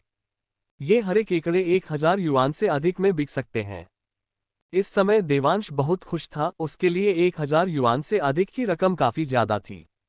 वह अभी भी छोटे तालाब में ही था, किनारे पर जाने ही वाला था, तभी अचानक उसे तालाब के एक हिस्से में कुछ हिलता हुआ महसूस हुआ। क्या अभी भी हरा केकड़ा है? उसका दिल धड़क उठा और वह तुरंत नीचे झुक गया, अपना दाहिना हाथ आगे बढ़ाते हुए। हालांकि यह छोटा सा तालाब बड़ा नहीं था, लेकिन इसकी सबसे गहरी जगह 90 सेंटीमीटर थी और जब वह नीचे झुका तो उसका अधिकांश शरीर पानी में डूब गया। पानी में मानव शरीर की अनुभूति जमीन पर होने वाली अनुभूति से बिल्कुल अलग होती है। पानी का उत्प्लवन बल अन्य बातों के अलावा हमेशा व्यक्ति के शरीर को अनजाने में तैरने के लिए मजबूर करता है। चूंकि उसका अधिकांश शरीर समुद्र के पानी में डूबा हुआ था, देवांश की निगाहों में थोड़ा बदलाव आया और फिर वह अपने हाथ में एक बड़ा हरा केकड़ा पकड़े हुए खड़ा हो गया। यह विशाल हरा केकड़ा अन्य हरे केकड़ों की तुलना में लगभग 2 से 3 गुना बड़ा दिख रहा था। इसके दोनों पंजे लगभग एक बांह के आकार के थे, जो खतरनाक ढंग से फड़फड़ा रहे थे, और यदि उनमें से एक को पकड़ लिया जाए तो संभवतः एक उंगली सीधे कट सकती है। वाह, वह हरा केकड़ा कितना बड़ा है! इसका वजन शायद 2.5 किलो होगा। इस तालाब में सचमुच एक हरा केकड़ा राजा है। इस समय लगभग सभी की निगाहें ईर्ष्या से भरी हुई देवांश की ओर मुड़ गईं। हरे केकड़े बहुत महंगे होते हैं। साधारण हरे केकड़े की कीमत अब 200 युआन प्रति किलो है, और उनके सामने मौजूद 2 किलो से अधिक वजन वाला हरे केकड़े का राजा तो निश्चित रूप से और भी महंगा होगा। युवक, क्या तुम इस हरे केकड़े के राजा को बेच रहे हो? मैं प्रति किलो 250 युआन दूंगा। भीड़ में से एक व्यक्ति तुरंत आगे बढ़ा और देवांश द्वारा पकड़े गए हरे केकड़े के राजा को खरीदना चाहता था। इतना बड़ा टुकड़ा किसी बड़े रेस्तरां के लिए सिग्नेचर डिश के रूप में पूरी तरह से काम कर सकता था। यह अनमोल और दुर्लभ था। दोनों बोलियों को देखने के बाद देवांश ने जाहिर तौर पर इसे अपने पास नहीं रखा और इसे अधिक बोली लगाने वाले को बेचने का विकल्प चुना। 2 कैटी और 4 ताइल 600 युआन की कीमत पर। इसके अलावा उसने पकड़े गए 6 हरे केकड़ों में से 5 को बेचने की योजना बनाई थी, और शेष एक केकड़ा उसने छोटी त्रिशा को दे दिया। भाई देवांश, क्या आप सचमुच मुझे इतना बड़ा केकड़ा दे रहे हैं? सचमुच? छोटी बच्ची ने देवांश की ओर आश्चर्य से देखा, मानो उसे इस बात पर विश्वास ही न हो रहा हो। उसने अपनी छोटी उंगली से बंधे हुए बड़े केकड़े को छुआ, फिर झट से उसे वापस खींच लिया। उसने देवांश की ओर देखा, फिर अपने बगल में बैठी थोड़ी बड़ी लड़की की ओर। बड़ी लड़की का नाम तनीषा था। वह 13 साल की थी और त्रिशा की बड़ी बहन थी। तनीषा ईर्ष्या भरी निगाहों से देवांश को देख रही थी, और जब उसने उसे एक हरा केकड़ा दिया तो वह थोड़ी झिझकते हुए बोली, भाई देवांश, ये हरा केकड़ा बहुत महंगा है, हम इसे स्वीकार नहीं कर सकते। उसकी छोटी बहन छोटी थी और उसे इस हरे केकड़े की कीमत नहीं पता थी, लेकिन उसे पता थी। उनके सामने मौजूद हरे केकड़े का वजन 1 किलो था और वह आसानी से 200 युआन में बिक सकता था। एक सामान्य परिवार के लिए 200 युआन काफी बड़ी रकम थी। कई लोगों की दिन भर की कड़ी मेहनत से मिलने वाली मजदूरी शायद 200 युआन भी न हो। देवांश मुस्कुराया और बोला, कोई बात नहीं। अगर त्रिशा के बालों में बंधी पट्टी न होती तो मैं ज्यादा से ज्यादा 2 ही पकड़ पाता। उसने ये हरा केकड़ा बहनों तनीषा और त्रिशा को दे दिया। बचा हुआ हरा केकड़ा राजा 600 युआन में बिका और बाकी 5 केकड़े 200 युआन प्रत्येक में बिके। देवांश ने कुल 1600 युआन कमाए। मोबाइल ट्रांसफर से देवांश का दिल खुशी से भर गया। यह उसकी खुद की कमाई से मिली पहली बड़ी रकम थी। इससे पहले उसने समुद्र तट पर भोजन की तलाश करते समय कुछ चीजें पाई थीं, लेकिन वे अधिक से अधिक 100 युआन से थोड़ी अधिक कीमत पर बिकती थीं। धन्यवाद भाई देवांश। देवांश के बार बार दबाव डालने पर तनीषा के पास उसे बेढंगे तरीके से लेने के अलावा कोई विकल्प नहीं बचा था। उसने हरे केकड़े को न बेचने का फैसला किया और उसे घर ले जाकर देखना चाहा कि उसके माता पिता इसे कैसे संभालेंगे। उसने देवांश को फिर से धन्यवाद दिया और फिर अपनी बहन के साथ अपनी मां को ढूंढने चली गई। उन्हें जाते हुए देखकर देवांश की निगाह अचानक समुद्र की ओर मुड़ गई और वह दूर जाने के लिए मुड़ गया। पानी में मुझे जो महसूस हुआ, क्या वह सिर्फ मेरी कल्पना थी? देवांश ने उस क्षण मन ही मन बुदबुदाया। हालांकि वह अभी कुछ कदम ही चला था कि अचानक उसका फोन बज उठा। उसने फोन उठाया तो देखा कि उसकी माँ किरण ने 2000 युआन भेजे थे। किरण, देवांश, जब तुम घर पर अकेले हो तो ज्यादा खाना खरीद लेना। ये तो रोजमर्रा के खर्चे हैं। अगर तुम्हारे पास पैसे कम पड़े तो मम्मी को बता देना। उद्धरण चिन्ह। ट्रांसफर और मैसेज को देखकर देवांश ने कुछ देर सोचा और सीधे वीडियो कॉल का अनुरोध किया। कुछ ही सेकंड के भीतर वीडियो में एक थोड़ी थकी हुई सी दिखने वाली अधेड़ उम्र की महिला दिखाई दी। अधेड़ उम्र की वह महिला उनकी मां किरण थी, जो शीर्ष चीनी उद्योगपति कियांश की बेटी भी थी। माँ, मैं ये पैसे अभी लौटा देता हूँ। मेरे पास यहाँ खर्च करने के लिए पैसे हैं। देवांश ने किरण की ओर देखते हुए मुस्कुराते हुए कहा। देवांश, तुम्हारे पास कितने पैसे हैं? पैसे खर्च करने में संकोच मत करो। अपने बेटे की यह बात सुनकर किरण ने तुरंत कहा। उसका चेहरा मुरझाया हुआ था। उसके पति की बीमारी के कारण उसे लगभग हर रात नींद नहीं आती थी और वह अपने बेटे के घर पर अकेले रहने को लेकर भी लगातार चिंतित रहती थी। देवांश ने संक्षेप में बताया कि अभी अभी क्या हुआ था। उसने कहा, माँ, अभी अभी समुद्र में मुझे हरे केकड़ों का एक झुंड देखने का सौभाग्य मिला।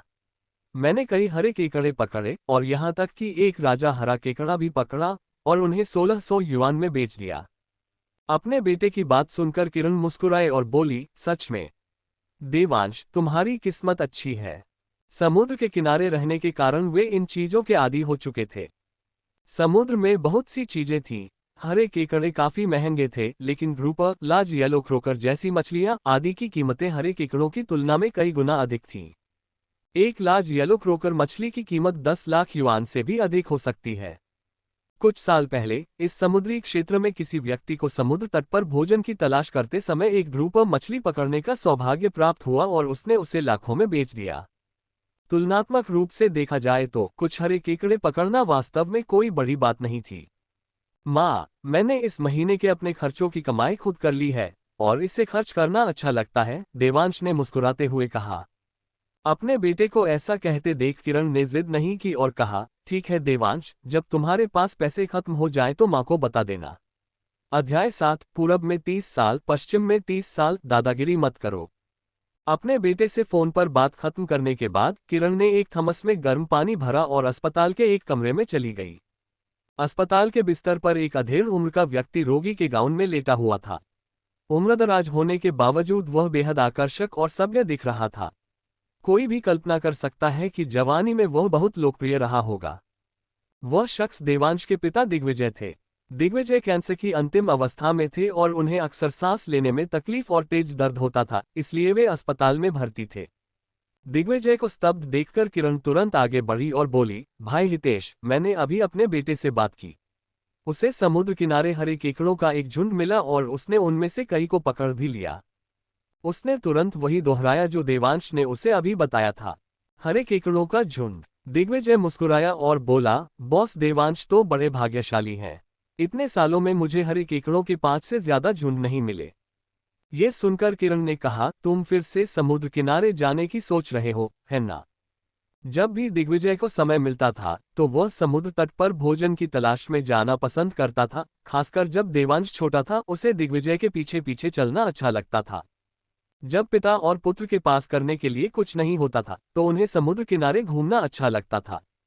इसलिए उन्हें अपने बेटे के समुद्र तट पर जाने को लेकर बिल्कुल भी चिंता नहीं थी। इस बारे में बात करने के बाद दिग्विजय ने अचानक पूछा, वैसे शाओरू, हमारे पास अब कितने पैसे बचे हैं? दिग्विजय के ये पूछने पर किरण ने कहा, कार्ड में अभी भी 4,30,000 रुपये हैं। दिग्विजय ने सिर हिलाकर कहा, मेरे इलाज में ज्यादा से ज्यादा 1,30,000 रुपये और लगेंगे। बाकी के 3 लाख रुपये हम रख लेते हैं। आपको और बॉस देवांश को अभी भी पैसों की जरूरत पड़ेगी।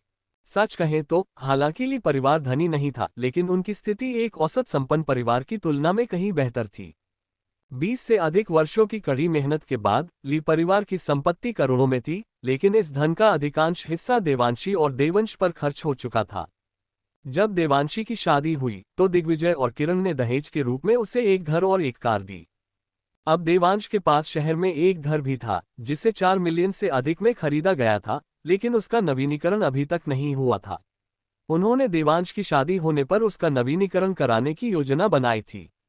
दिग्विजय और किरण ने वर्षों में जो पैसा कमाया था वह मूल रूप से इन 2 घरों में लगा हुआ था। साथ ही उनके पास कई लाख रुपए नकद भी थे। ऐसा जीवन भोजन और वस्त्र की चिंताओं से मुक्त होना चाहिए, क्योंकि एक व्यक्ति अपने जीवनकाल में एक निश्चित सीमा तक ही धन खर्च कर सकता है। इससे अधिक धन न तो खर्च किया जा सकता है और न ही साथ ले जाया जा सकता है। हालांकि दिग्विजय में इस तरह का बदलाव आना अप्रत्याशित था। दिग्विजय की बात सुनकर किरण का चेहरा बदल गया और उसने गुस्से से कहा, भाई हितेश, तुम क्या बात कर रहे हो? दिग्विजय मुस्कुराए और बोले, मैं अपनी बीमारी को जानता हूं। ये लाइलाज है। दवाइयां बस कुछ महीनों के लिए मेरी जिंदगी बढ़ा रही हैं। ऐसा प्रतीत होता था कि उसने इस बात को स्वीकार कर लिया था और उसे मृत्यु का कोई भय नहीं था। उनके विचार में उनकी मृत्यु तो देर सवेर होनी ही थी, इसलिए बेहतर यही था कि वे अपनी पत्नी और बच्चों के लिए अधिक धन छोड़ जाएं, उन पर खर्च किया गया पैसा व्यर्थ होगा। तुम तो हद से ज्यादा साहसी होते जा रहे हो, है ना? दोबारा ऐसी बात कहने की तुम्हारी हिम्मत कैसे हुई? ये सुनकर किरण और भी ज्यादा क्रोधित हो गई और उसने तुरंत दिग्विजय का कान पकड़ लिया। पत्नी, आह आह आह! ये देखकर दिग्विजय ने तुरंत दया की भीख मांगी, लेकिन उसके कान को देखकर पता चला कि किरण ने वास्तव में किसी भी प्रकार की ताकत का प्रयोग नहीं किया था। कुछ देर बाद दिग्विजय को किरण की आवाज सुनाई नहीं दी। उसने अपनी पत्नी की ओर देखा, जिसकी आंखें लाल थीं और आंसू बह रहे थे। पत्नी, मैं तो बस मजाक कर रहा था। तुम क्यों रो रही हो? किरण को इस हालत में देखकर दिग्विजय तुरंत घबरा गया, बहुत परेशान हुआ और जल्दी से किरण को अपनी बाहों में भर लिया। इन सभी वर्षों में एक दूसरे के प्रति उनकी भावनाएं फीकी नहीं पड़ी, बल्कि वे एक युवा जोड़े की तरह थे जो एक दूसरे के गहरे प्यार में डूबे हुए थे। देवांश घर पर अक्सर यह शिकायत किया करता था कि उसके माता पिता ही उसका सच्चा प्यार है और शायद वह परिवार में अनावश्यक है। भाई हितेश, मैं कल फिर से झाओ परिवार के पास जाऊंगी और अपने पिताजी से विनती करूंगी, किरण ने रोते हुए कहा। किरण की बातें सुनकर दिग्विजय का दिल और भी टूट गया। वह जानता था कि किरण कितनी स्वाभिमानी थी, परिवार से मनमुटाव होने पर भी उसने कभी हार नहीं मानी। लेकिन उससे पहले वह झाओ परिवार के पास गई थी और कियांश से भीख मांगने के लिए घुटने टेक दिए थे। उसने कभी कसम खाई थी कि वह अपनी पत्नी को सबसे अच्छा जीवन देगा, झाओ परिवार को शान दिखाएगा और सफलता प्राप्त करने पर अपनी पत्नी और बच्चों को झाओ परिवार में लाएगा। फिर उसने ऐसी बातें कही थी जैसे, नदी के पूर्व में 30 साल, नदी के पश्चिम में 30 साल, गरीबी में जी रहे युवक को परेशान मत करो, लेकिन अब ऐसा हो गया है। दिग्विजय को केवल इस बात से घृणा थी कि वह बेकार था, झाओ परिवार को उनके प्रति नए नजरिए से देखने के लिए प्रेरित करने में असमर्थ था। मौजूदा हालात को देखते हुए झाओ परिवार से सम्मान हासिल करने की उनकी इच्छा पूरी नहीं हो पाएगी। शाओरू, झाओ परिवार के पास मत जाओ। जीवन और मृत्यु भाग्य में लिखी होती है। मैंने अब इसे पूरी तरह स्वीकार कर लिया है। दिग्विजय ने उसे दिलासा देते हुए कहा, शायद अगर मैं ऐसा ही आशावादी रवैया बनाए रखूं तो कैंसर भी ठीक हो सकता है। क्या ऐसी खबरें नहीं आई हैं कि कैंसर से पीड़ित कुछ लोगों ने हिम्मत दिखाई, सकारात्मक सोच रखी और फिर चमत्कारिक रूप से उनकी कैंसर कोशिकाएं गायब हो गईं? शायद मैं भी उन भाग्यशाली लोगों में से एक हो सकता हूं। ये सुनकर किरण के मन में भी आशा की एक किरण जगी। वह रोते हुए बोली, भाई हितेश, आप यह नहीं कह सकते कि आप अब इसका इलाज नहीं करवाएंगे। चाहे कितना भी पैसा खर्च हो जाए, बॉस देवांश ने पहले ही कहा था कि अगर पैसा कम पड़ा तो वह घर बेच देंगे, और देवांशी ने भी कहा था कि उनके नाम पर जो घर है उसे बेचा जा सकता है। ठीक है, ठीक है। दिग्विजय ने अपनी रोती हुई पत्नी की ओर देखा और वह 10,000 अनुरोध भी मान लेता, इसलिए उसने जल्दी से सिर हिला दिया। ... दूसरी ओर कॉल समाप्त करने के बाद देवांश की निगाहें अब समुद्र की ओर थीं। जून का महीना था, साल का सबसे गर्म समय। न केवल समुद्र तट पर बल्कि कुछ लोग समुद्र में भी खेल रहे थे। देवांश विशाल समुद्र को देखता रहा और मन ही मन सोचने लगा, अभी अभी आपको कैसा महसूस हुआ? इससे पहले उसका आधे से ज्यादा शरीर उस छोटे से तालाब में डूब चुका था। पानी में होने का एहसास तो सभी जानते हैं, ऐसी स्थिति में शरीर असुरक्षित महसूस करता है और उत्प्लावन बल उसे ऊपर की ओर धकेलता है। देवांश को अभी अभी ऐसा ही एहसास हुआ, लेकिन वह पल भर में बदल गया। पानी में उसके शरीर को जरा भी उछाल महसूस नहीं हुआ, जिससे उसे ऐसा लगा जैसे वह जमीन पर हो, कोई फर्क नहीं था। क्या यह एक भ्रम था? देवांश चुपचाप सोचने लगा। उसके मन में अचानक जो साधना विधि आई, वह अभी केवल अन्वेषण के चरण में था। वह इतना तो जानता था कि इससे शारीरिक क्षमता में तेजी से सुधार हो सकता है, लेकिन उसे यह नहीं पता था कि इसके और भी प्रभाव हैं या नहीं। कुछ देर सोचने के बाद देवांश समुद्र के गहरे हिस्से की ओर चल पड़ा। लोड्स शहर के पास समुद्र का ढलान हल्का है, तटरेखा से 70 मीटर की दूरी पर पानी की गहराई केवल 1 मीटर से थोड़ी अधिक है। देवांश धीरे धीरे 100 मीटर के निशान तक पहुंचा, जहां पानी की गहराई 1.5 मीटर थी। समुद्र के पानी का दबाव महसूस करते हुए वह धीरे से नीचे बैठ गया। लेकिन फिर देवांश के शरीर में अनजाने में बदलाव आया और ये दबाव तुरंत गायब हो गया। यह एहसास वापस आ गया है। देवांश ने सोचा, समुद्र का पानी उसके कंधों तक पहुंच चुका था, लेकिन फिर भी उसे ऐसा महसूस हो रहा था जैसे उसका शरीर किनारे पर ही हो। एक गहरी सांस लेते हुए देवांश ने भी अपना सिर सीधे समुद्र के पानी में डुबो दिया। वह अपनी सांस रोके हुए था, लेकिन 2 सेकंड से भी कम समय में उसकी आंखों में अचानक बेहद हैरान करने वाला भाव प्रकट हुआ। अध्याय 8, पानी के अंदर सांस लेना। समुद्र की गहराई में देवांश की दृष्टि समुद्र के पानी में मौजूद हर चीज को स्पष्ट रूप से देख सकती थी, लेकिन यही बात उसे चौंकाने वाली नहीं थी, क्योंकि इस क्षण उसने अप्रत्याशित रूप से पाया कि उसे अपनी सांस रोकने की बिल्कुल भी आवश्यकता नहीं थी, और न ही उसे समुद्र की गहराई में ऑक्सीजन की कमी महसूस हुई। मैं सचमुच पानी के अंदर सांस ले सकता हूँ। देवांश आश्चर्यचकित रह गया।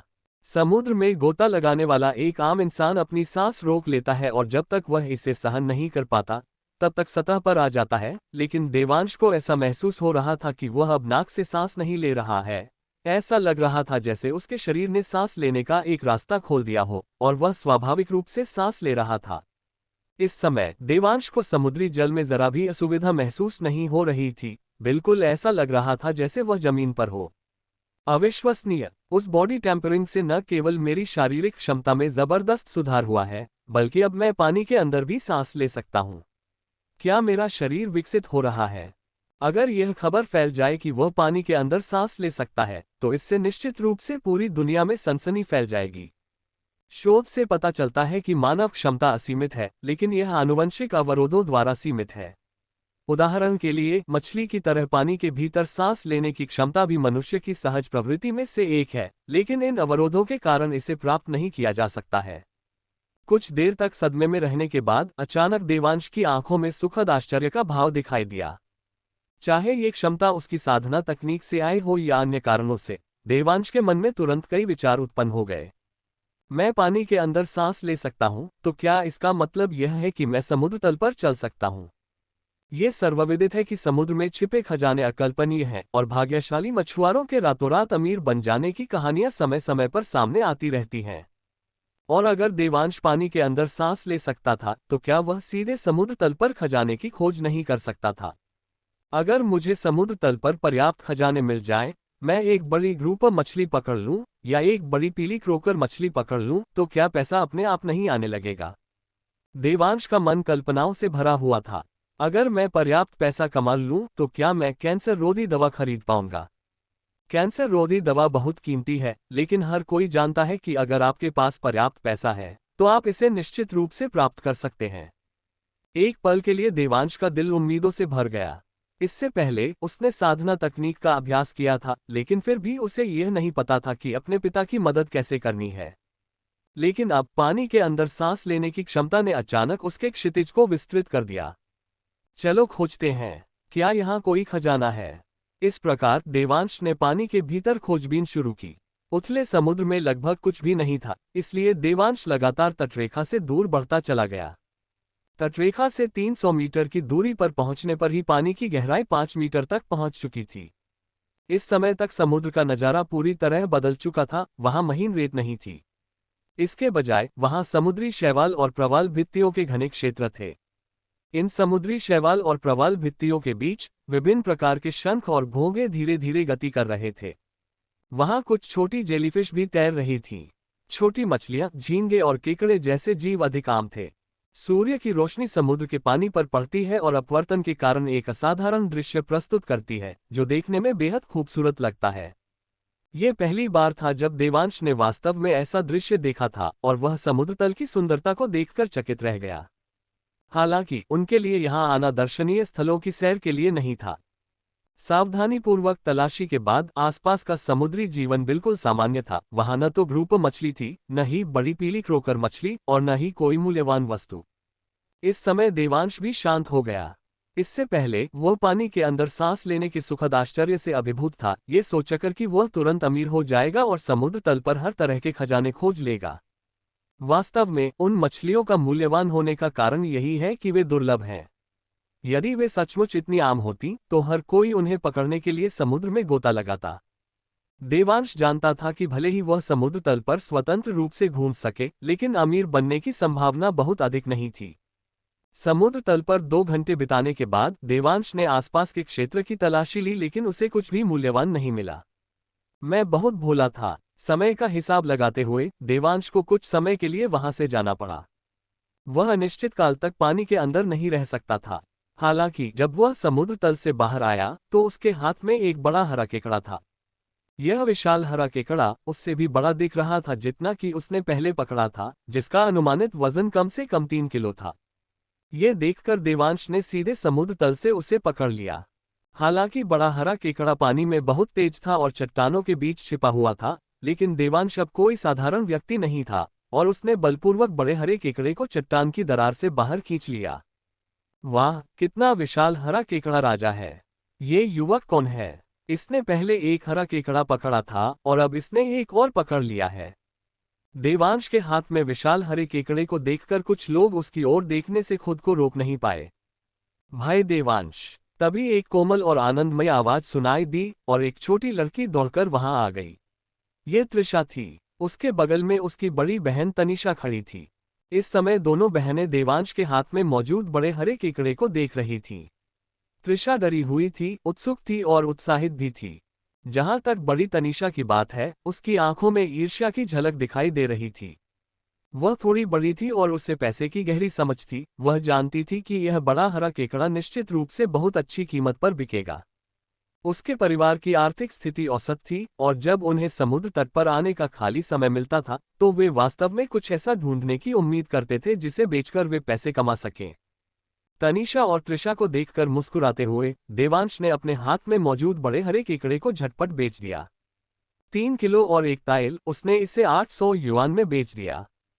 कुल मिलाकर उसने आज समुद्र तट पर आकर 2400 युआन कमाए। क्या हुआ किंग? तनिषा को देखकर देवांश ने पूछा, क्योंकि वह कुछ बोलना चाहती थी लेकिन हिचकिचा रही थी। तनिषा थोड़ी अंतर्मुखी थी। उसने धीरे से कहा, भाई देवांश, आपने हमें पहले एक हरा केकड़ा दिया था। मेरी माँ आपको धन्यवाद देना चाहती हैं। ये सुनकर देवांश मुस्कुराया और बोला, कुछ नहीं है। उसने अपना फोन चेक किया। देवांशी के 3 मिस्ड कॉल थे और उसकी माँ का 1 मिस्ड कॉल था। लगता है मैं एक बार में ज्यादा देर तक पानी के अंदर नहीं रह सकता। साथ ही मुझे अपने फोन की वाटरप्रूफिंग पर भी ध्यान देना होगा। पानी के अंदर उसे कोई सिग्नल नहीं मिल रहा था। अगर वह बार बार कॉल मिस करता रहा और उसकी पिछली बेहोशी की घटना को देखते हुए उसके माता पिता और बड़ी बहन देवांशी शायद बहुत चिंतित हो जाएंगे। इसके बाद उन्होंने तुरंत देवांशी और अपने माता पिता को फोन करके स्पष्टीकरण दिया। अगले कुछ दिनों तक देवांश ने अपनी दिनचर्या जारी रखी। खेती करने के अलावा वह समुद्र तट पर यह देखने आता था कि क्या उसे पानी के नीचे कोई खजाना मिल सकता है, लेकिन उसे कुछ भी नहीं मिला। 3 और दिन पलक झपकते ही बीत गए। शरीर को मजबूत बनाने का दूसरा चरण पहले चरण से 2 गुना कठिन है। ऐसा लगता है कि शरीर को मजबूत बनाने के दूसरे चरण में कम से कम 2 सप्ताह लगेंगे।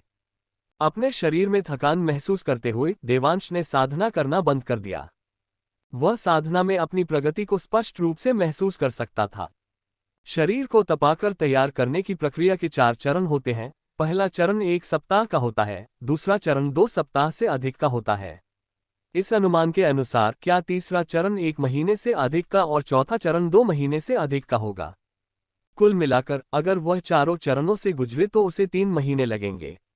अध्याय 9, वह लड़की जिससे मुझे गुप्त रूप से प्यार है। कुछ ही दिनों में मेरी शारीरिक क्षमता में फिर से सुधार आ गया है। जब प्रशिक्षण के चारों चरण पूरे हो जाएंगे तो मेरा शरीर किस स्तर तक पहुंचेगा। देवांश सोचने से खुद को रोक नहीं पाया। इससे पहले उसने दौड़ने की कोशिश की थी और 10 सेकंड के भीतर दौड़ पूरी करना उसके लिए सहज था। अगर वह पूरी ताकत लगाता तो 9 सेकंड से कम समय में दौड़ पूरी करना आसान लगता था। उन्हें तो किसी खेल प्रतियोगिता में भाग लेने की भी इच्छा हुई थी। यदि वह वास्तव में ऐसी क्षमताएं प्रदर्शित करता है तो कैंसर रोधी दवा का अनुरोध करना संभव हो सकता है। हालांकि देवांश को गंभीर चिंताएं भी थीं। आखिरकार उसके शरीर का रूपांतरण साधना से हुआ था और देवांश की नज़र में यह दुनिया अब उतनी सरल नहीं रही थी। उसे इस बात का डर था कि कहीं उसका विच्छेदन और अध्ययन न किया जाए। लेकिन देवांश जानता था कि वह जितना अधिक बलवान बनेगा, उसकी पूंजी उतनी ही अधिक होगी। यदि वह वास्तव में चारों चरणों से गुजरकर अपने शरीर को मजबूत बनाए, तो उसका शारीरिक शरीर कितना शक्तिशाली हो जाएगा। तब तक यदि वह आगे बढ़ता और किसी भी जोखिम का सामना करता, तो उनका सामना करने की उसकी क्षमता भी काफी मजबूत हो चुकी होती। क्योंकि केवल मजबूत व्यक्तिगत शक्ति ही दूसरों को सतर्क कर सकती है। सब बातों पर विचार करते हुए देवांश ने जल्दबाजी नहीं की, इसके बजाय वह शांत रहा और धीरे धीरे खुद को सुधारने का विकल्प चुना। अपने पिता की मदद करने की इच्छा प्रबल थी, लेकिन देवांश इस समस्या को हल करने के लिए सबसे अच्छा तरीका चुनेगा, न कि मनमर्जी से कोई कदम उठाएगा। जाओ, समुद्र के किनारे एक नजर डालो। खड़े होकर देवांश समुद्र की ओर जाने की तैयारी करने लगा। उसकी साधना के उजागर होने का खतरा बहुत अधिक था और उसे अधिकारियों के रवैये के बारे में भी पक्का पता नहीं था। इसलिए समुद्र से खजाने प्राप्त करना, एक निश्चित राशि कमाना और फिर कैंसर रोधी दवा खरीदना देवांश की पहली पसंद बनी रही। हालांकि उसके जाने से पहले ही उसे एक कॉल आया। उसने कॉलर आईडी चेक की। सूरज का फोन था। सूरज उसका सहपाठी था और उन दोनों के बीच अच्छे संबंध थे। कॉलेज प्रवेश परीक्षा के बाद सूरज उसके घर उसे सांत्वना देने भी आया और कहा कि अगली बार वह निश्चित रूप से अपने मनपसंद विश्वविद्यालय में दाखिला पालेगा। हेलो बेटाओ, देवांश ने फोन उठाया। भाई ली। फोन से सूरज की कर्कश आवाज आए। आज कक्षा में एक मिलन समारोह हो रहा है, जिसमें कक्षा के बचे हुए फंड का इस्तेमाल किया जा रहा है। क्या आप आना चाहेंगे? पुराने क्लास टीचर भी आ रहे हैं। सूरज की बात सुनकर देवांश ने थोड़ी देर सोचा और फिर कहा, ठीक है, मैं अभी आता हूं। इस बैठक पर दरअसल कॉलेज प्रवेश परीक्षा से पहले ही सहमति बन गई थी। हालांकि देवांश ने कॉलेज प्रवेश परीक्षा नहीं दी थी, फिर भी उसे जाने में कोई शर्म या झिझक महसूस नहीं हुई। इसके विपरीत साधना की तकनीकें प्राप्त करने और पानी के भीतर सांस लेने और समुद्र तल पर आसानी से चलने में सक्षम होने के कारण उनकी मानसिकता में महत्वपूर्ण परिवर्तन आ गया था। कॉलेज प्रवेश परीक्षा, जिसे वह कभी बहुत महत्व देता था, अब उसके लिए कोई मायने नहीं रखती थी। कॉलेज प्रवेश परीक्षा में असफल होने के बाद उसने 1 साल तक दोबारा परीक्षा देने पर विचार किया था। उसके माता पिता और बहन ने भी यही सुझाव दिया था, लेकिन कुछ दिनों तक समुद्र तल का अन्वेषण करने के बाद उसके विचार फिर से बदल गए। जल्द ही देवांश अपने गंतव्य पर पहुंच गया। यह एक मध्यम श्रेणी का रेस्तरां था। चूंकि वे कक्षा के फंड का इस्तेमाल कर रहे थे, इसलिए रात के खाने के लिए किसी महंगे होटल को चुनना असंभव था। वहां पहुंचते ही देवांश ने रेस्तरां के सामने कई परिचित चेहरों को खड़े देखा। वे सभी उसके सहपाठी थे। देवांश यहाँ है। अरे, देवांश के अंक तो बहुत अच्छे थे, लेकिन कॉलेज प्रवेश परीक्षा से पहले वह बेहोश हो गया। उसकी मनोवैज्ञानिक स्थिति बहुत खराब है। कॉलेज प्रवेश परीक्षा से पहले हुए आखिरी मॉक एग्जाम में देवांश कक्षा में दूसरे स्थान पर रहा। ऐसे अंकों के साथ वह आसानी से 985 रैंकिंग वाले विश्वविद्यालय में प्रवेश पा सकता है। देवांश को आते देख इन सहपाठियों के मन में तरह तरह के विचार आए। कुछ को अफसोस हुआ और कुछ को खुशी भी हुई। देवांश, तुम यहाँ हो, कोई बात नहीं, इस बार आपने कॉलेज प्रवेश परीक्षा नहीं दी। 1 साल बाद फिर से परीक्षा दीजिए। मुझे विश्वास है कि आपको सिंघुआ या पेकिंग विश्वविद्यालय में दाखिला भी मिल जाएगा। ये सहपाठी देवांश को देखकर मुस्कुराते हुए आगे बढ़े। देवांश ने भी मुस्कुराते हुए उनसे सहजता से बातचीत की। इसी बीच दूसरी तरफ कई सहपाठी स्पष्ट रूप से एक साथ जमा थे। उनकी निगाहें एक BMW कार पर टिकी हुई थीं। भाई लिन, आपका परिवार तो बहुत अमीर है। हाँ, कॉलेज प्रवेश परीक्षा के तुरंत बाद आपको कार चलाने का मौका मिलता है। मुझे तो बहुत ईर्ष्या हो रही है। सभा के बाद आपको हमें घुमाने ले जाना होगा। आसपास बैठे सहपाठी, लड़के और लड़कियां दोनों BMW के बारे में उत्साह से बातें कर रहे थे और इस समय लगभग 1.75 मीटर लंबा और थोड़ा मोटा एक युवक स्पष्ट रूप से कार का मालिक था। कोई बात नहीं, लक्ष्मण ने अपनी छाती थपथपाए और तुरंत सहमति जताते हुए कहा, लेकिन आज हम जरूर शराब पिएंगे, इसलिए मैं कल आपको ठीक से घुमाऊंगा। वह बेहद उत्साहित दिख रहा था और सबकी ईर्ष्या भरी निगाहों का आनंद ले रहा था। उसका पारिवारिक पृष्ठभूमि काफी अच्छा था। कॉलेज प्रवेश परीक्षा के बाद उसने अपने पिता से कक्षा के इस मिलन समारोह के लिए एक कार खरीदने की गुहार लगाई। असल में ये कार सेकंड हैंड थी। आखिरकार लक्ष्मण के पिता अपने बेटे के लिए, जिसने अभी तक विश्वविद्यालय में दाखिला भी नहीं लिया था, एक नई कार, खासकर BMW खरीदने की हिम्मत नहीं कर रहे थे। लेकिन ऊपरी तौर पर यह बताना असंभव था, और अब जबकि सभी ने कॉलेज प्रवेश परीक्षा समाप्त कर ली थी, तो अधिकांश लोग अपने किसी सहपाठी को कार चलाते हुए देखकर बेहद ईर्ष्या महसूस कर रहे थे। लक्ष्मण सबका ध्यान अपनी ओर खींच रहा था और बातें कर रहा था, तभी उसकी नज़र देवांश पर पड़ी। उसकी निगाहें देवांश पर पड़ी और वह सीधे उसके पास चला गया। देवांश, तुम भी आए।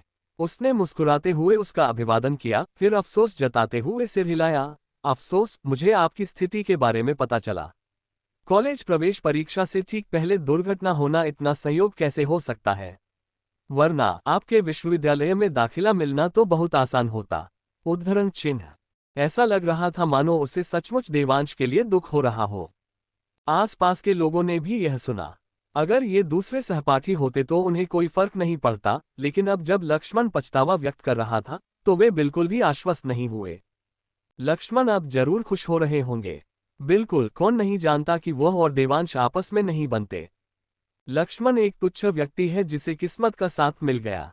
उसके अंकों को देखते हुए व्यावसायिक महाविद्यालय में दाखिला मिलना शायद उसके लिए उचित ही होगा। अफसोस, अगर वह किसी व्यावसायिक कॉलेज में चला जाए तो क्या होगा? उसका परिवार अमीर है, स्नातक होने के बाद उसे पारिवारिक व्यवसाय विरासत में मिल जाएगा। कुछ सहपाठियों ने फुसफुसाकर बात की। देवांश ने लक्ष्मण की ओर देखा। इससे पहले लक्ष्मण ने बगल वाली कक्षा की एक लड़की को प्रेम पत्र लिखा था, लेकिन उस लड़की ने देवांश को प्रेम पत्र लिख दिया।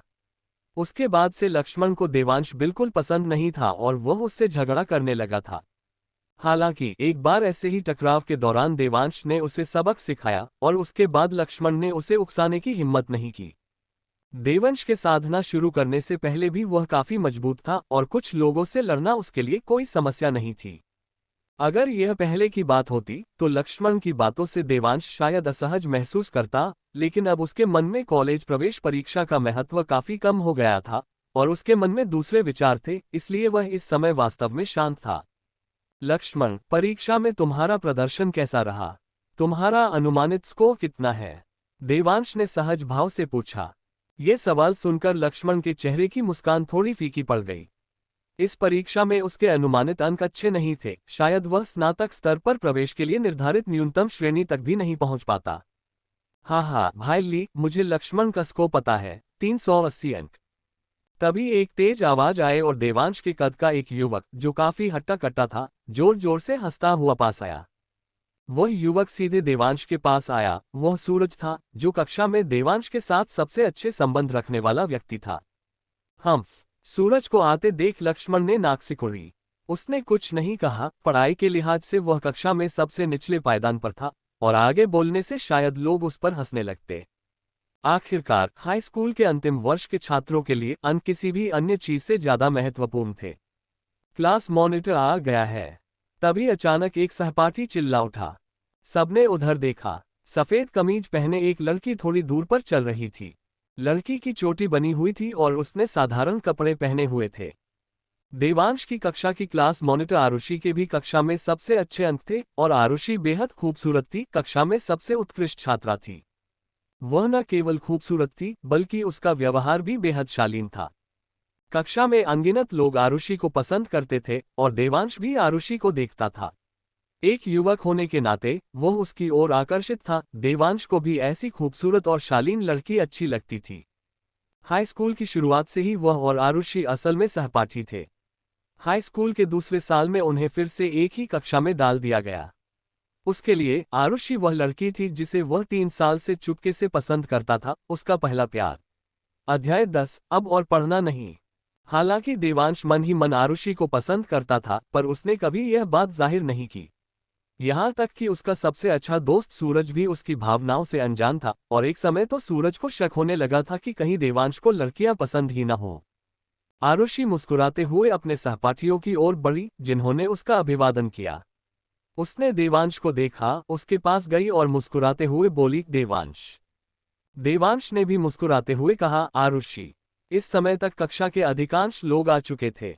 सब लोग यहाँ हैं, चलो अंदर चलते हैं, एक सहपाठी ने आगे बढ़कर कहा। उनके सामने स्थित रेस्तरां 3 मंजिला था। देवांश के सहपाठियों के मिलने का स्थान तीसरी मंजिल पर स्थित एक सम्मेलन कक्ष था जिसमें 50 लोग बैठ सकते थे।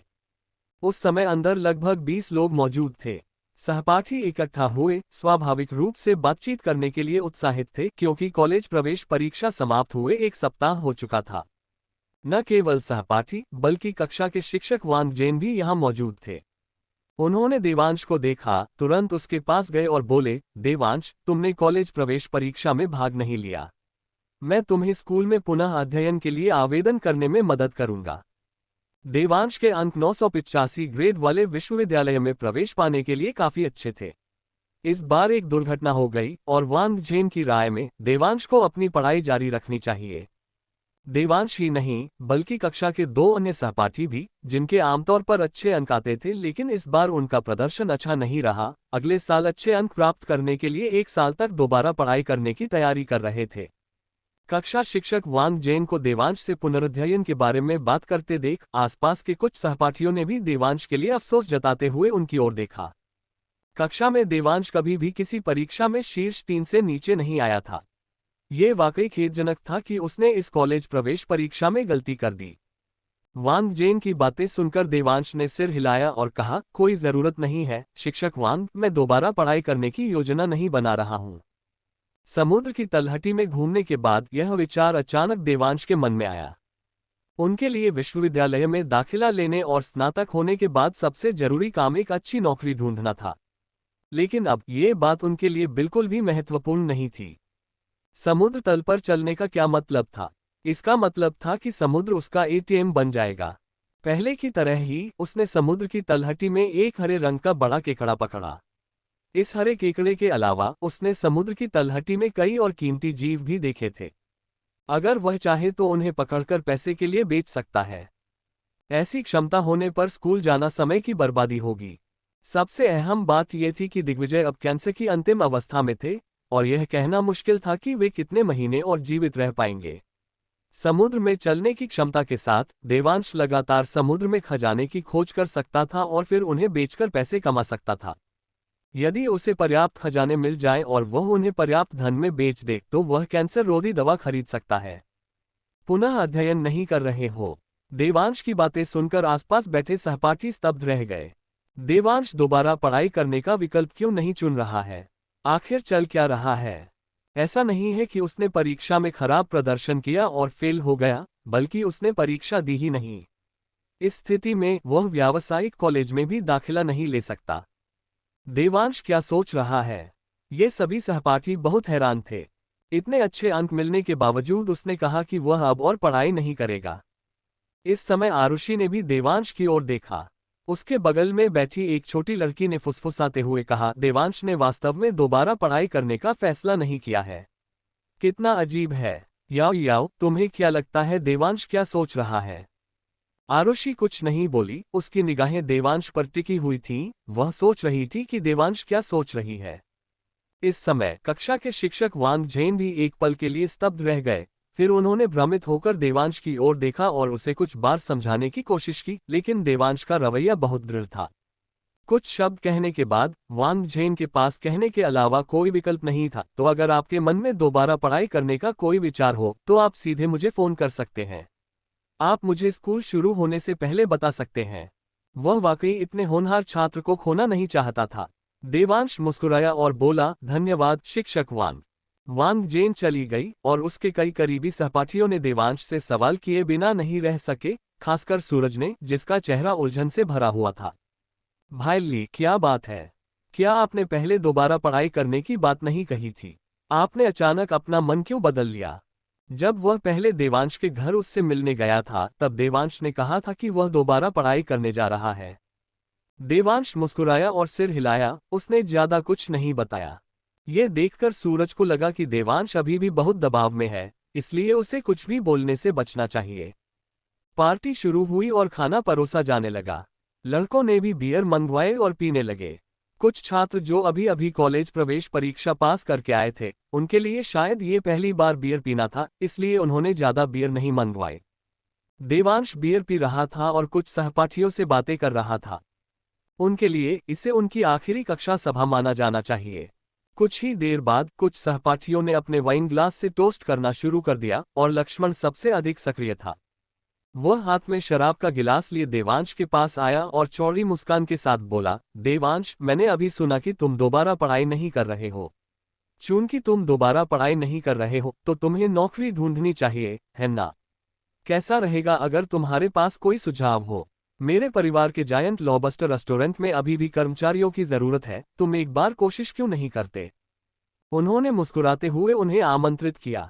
लक्ष्मण के परिवार ने एक विशाल लॉबस्टर रेस्तरां खोला और व्यवसाय असाधारण रूप से अच्छा चल रहा था, यहाँ तक कि एक बड़े क्षेत्र में इसकी एक खास प्रतिष्ठा भी थी, क्योंकि उनके रेस्तरां में 93 सेंटीमीटर लंबा एक विशाल लॉबस्टर था। आपको पता है, समुद्र में पकड़ा गया सबसे लंबा विशालकाय लॉबस्टर अब तक केवल 1.2 मीटर का है, और 1 मीटर तक पहुंचना भी अविश्वसनीय रूप से दुर्लभ है। 93 सेंटीमीटर का आकार भी बहुत दुर्लभ है। लक्ष्मण के परिवार के विशाल लॉबस्टर रेस्टोरेंट ने पहले इसे एक विक्रय बिंदु के रूप में इस्तेमाल किया था, जिससे दुकान में कारोबार लगातार बढ़ता गया। वह 93 सेंटीमीटर का विशालकाय लॉबस्टर उनकी दुकान का खजाना था। उसकी प्रसिद्धि के कारण कुछ ग्राहक विशेष रूप से लक्ष्मण के परिवार के विशालकाय लॉबस्टर रेस्तरां में इस कमल शहर के नंबर 1 विशालकाय लॉबस्टर को देखने के लिए जाते थे।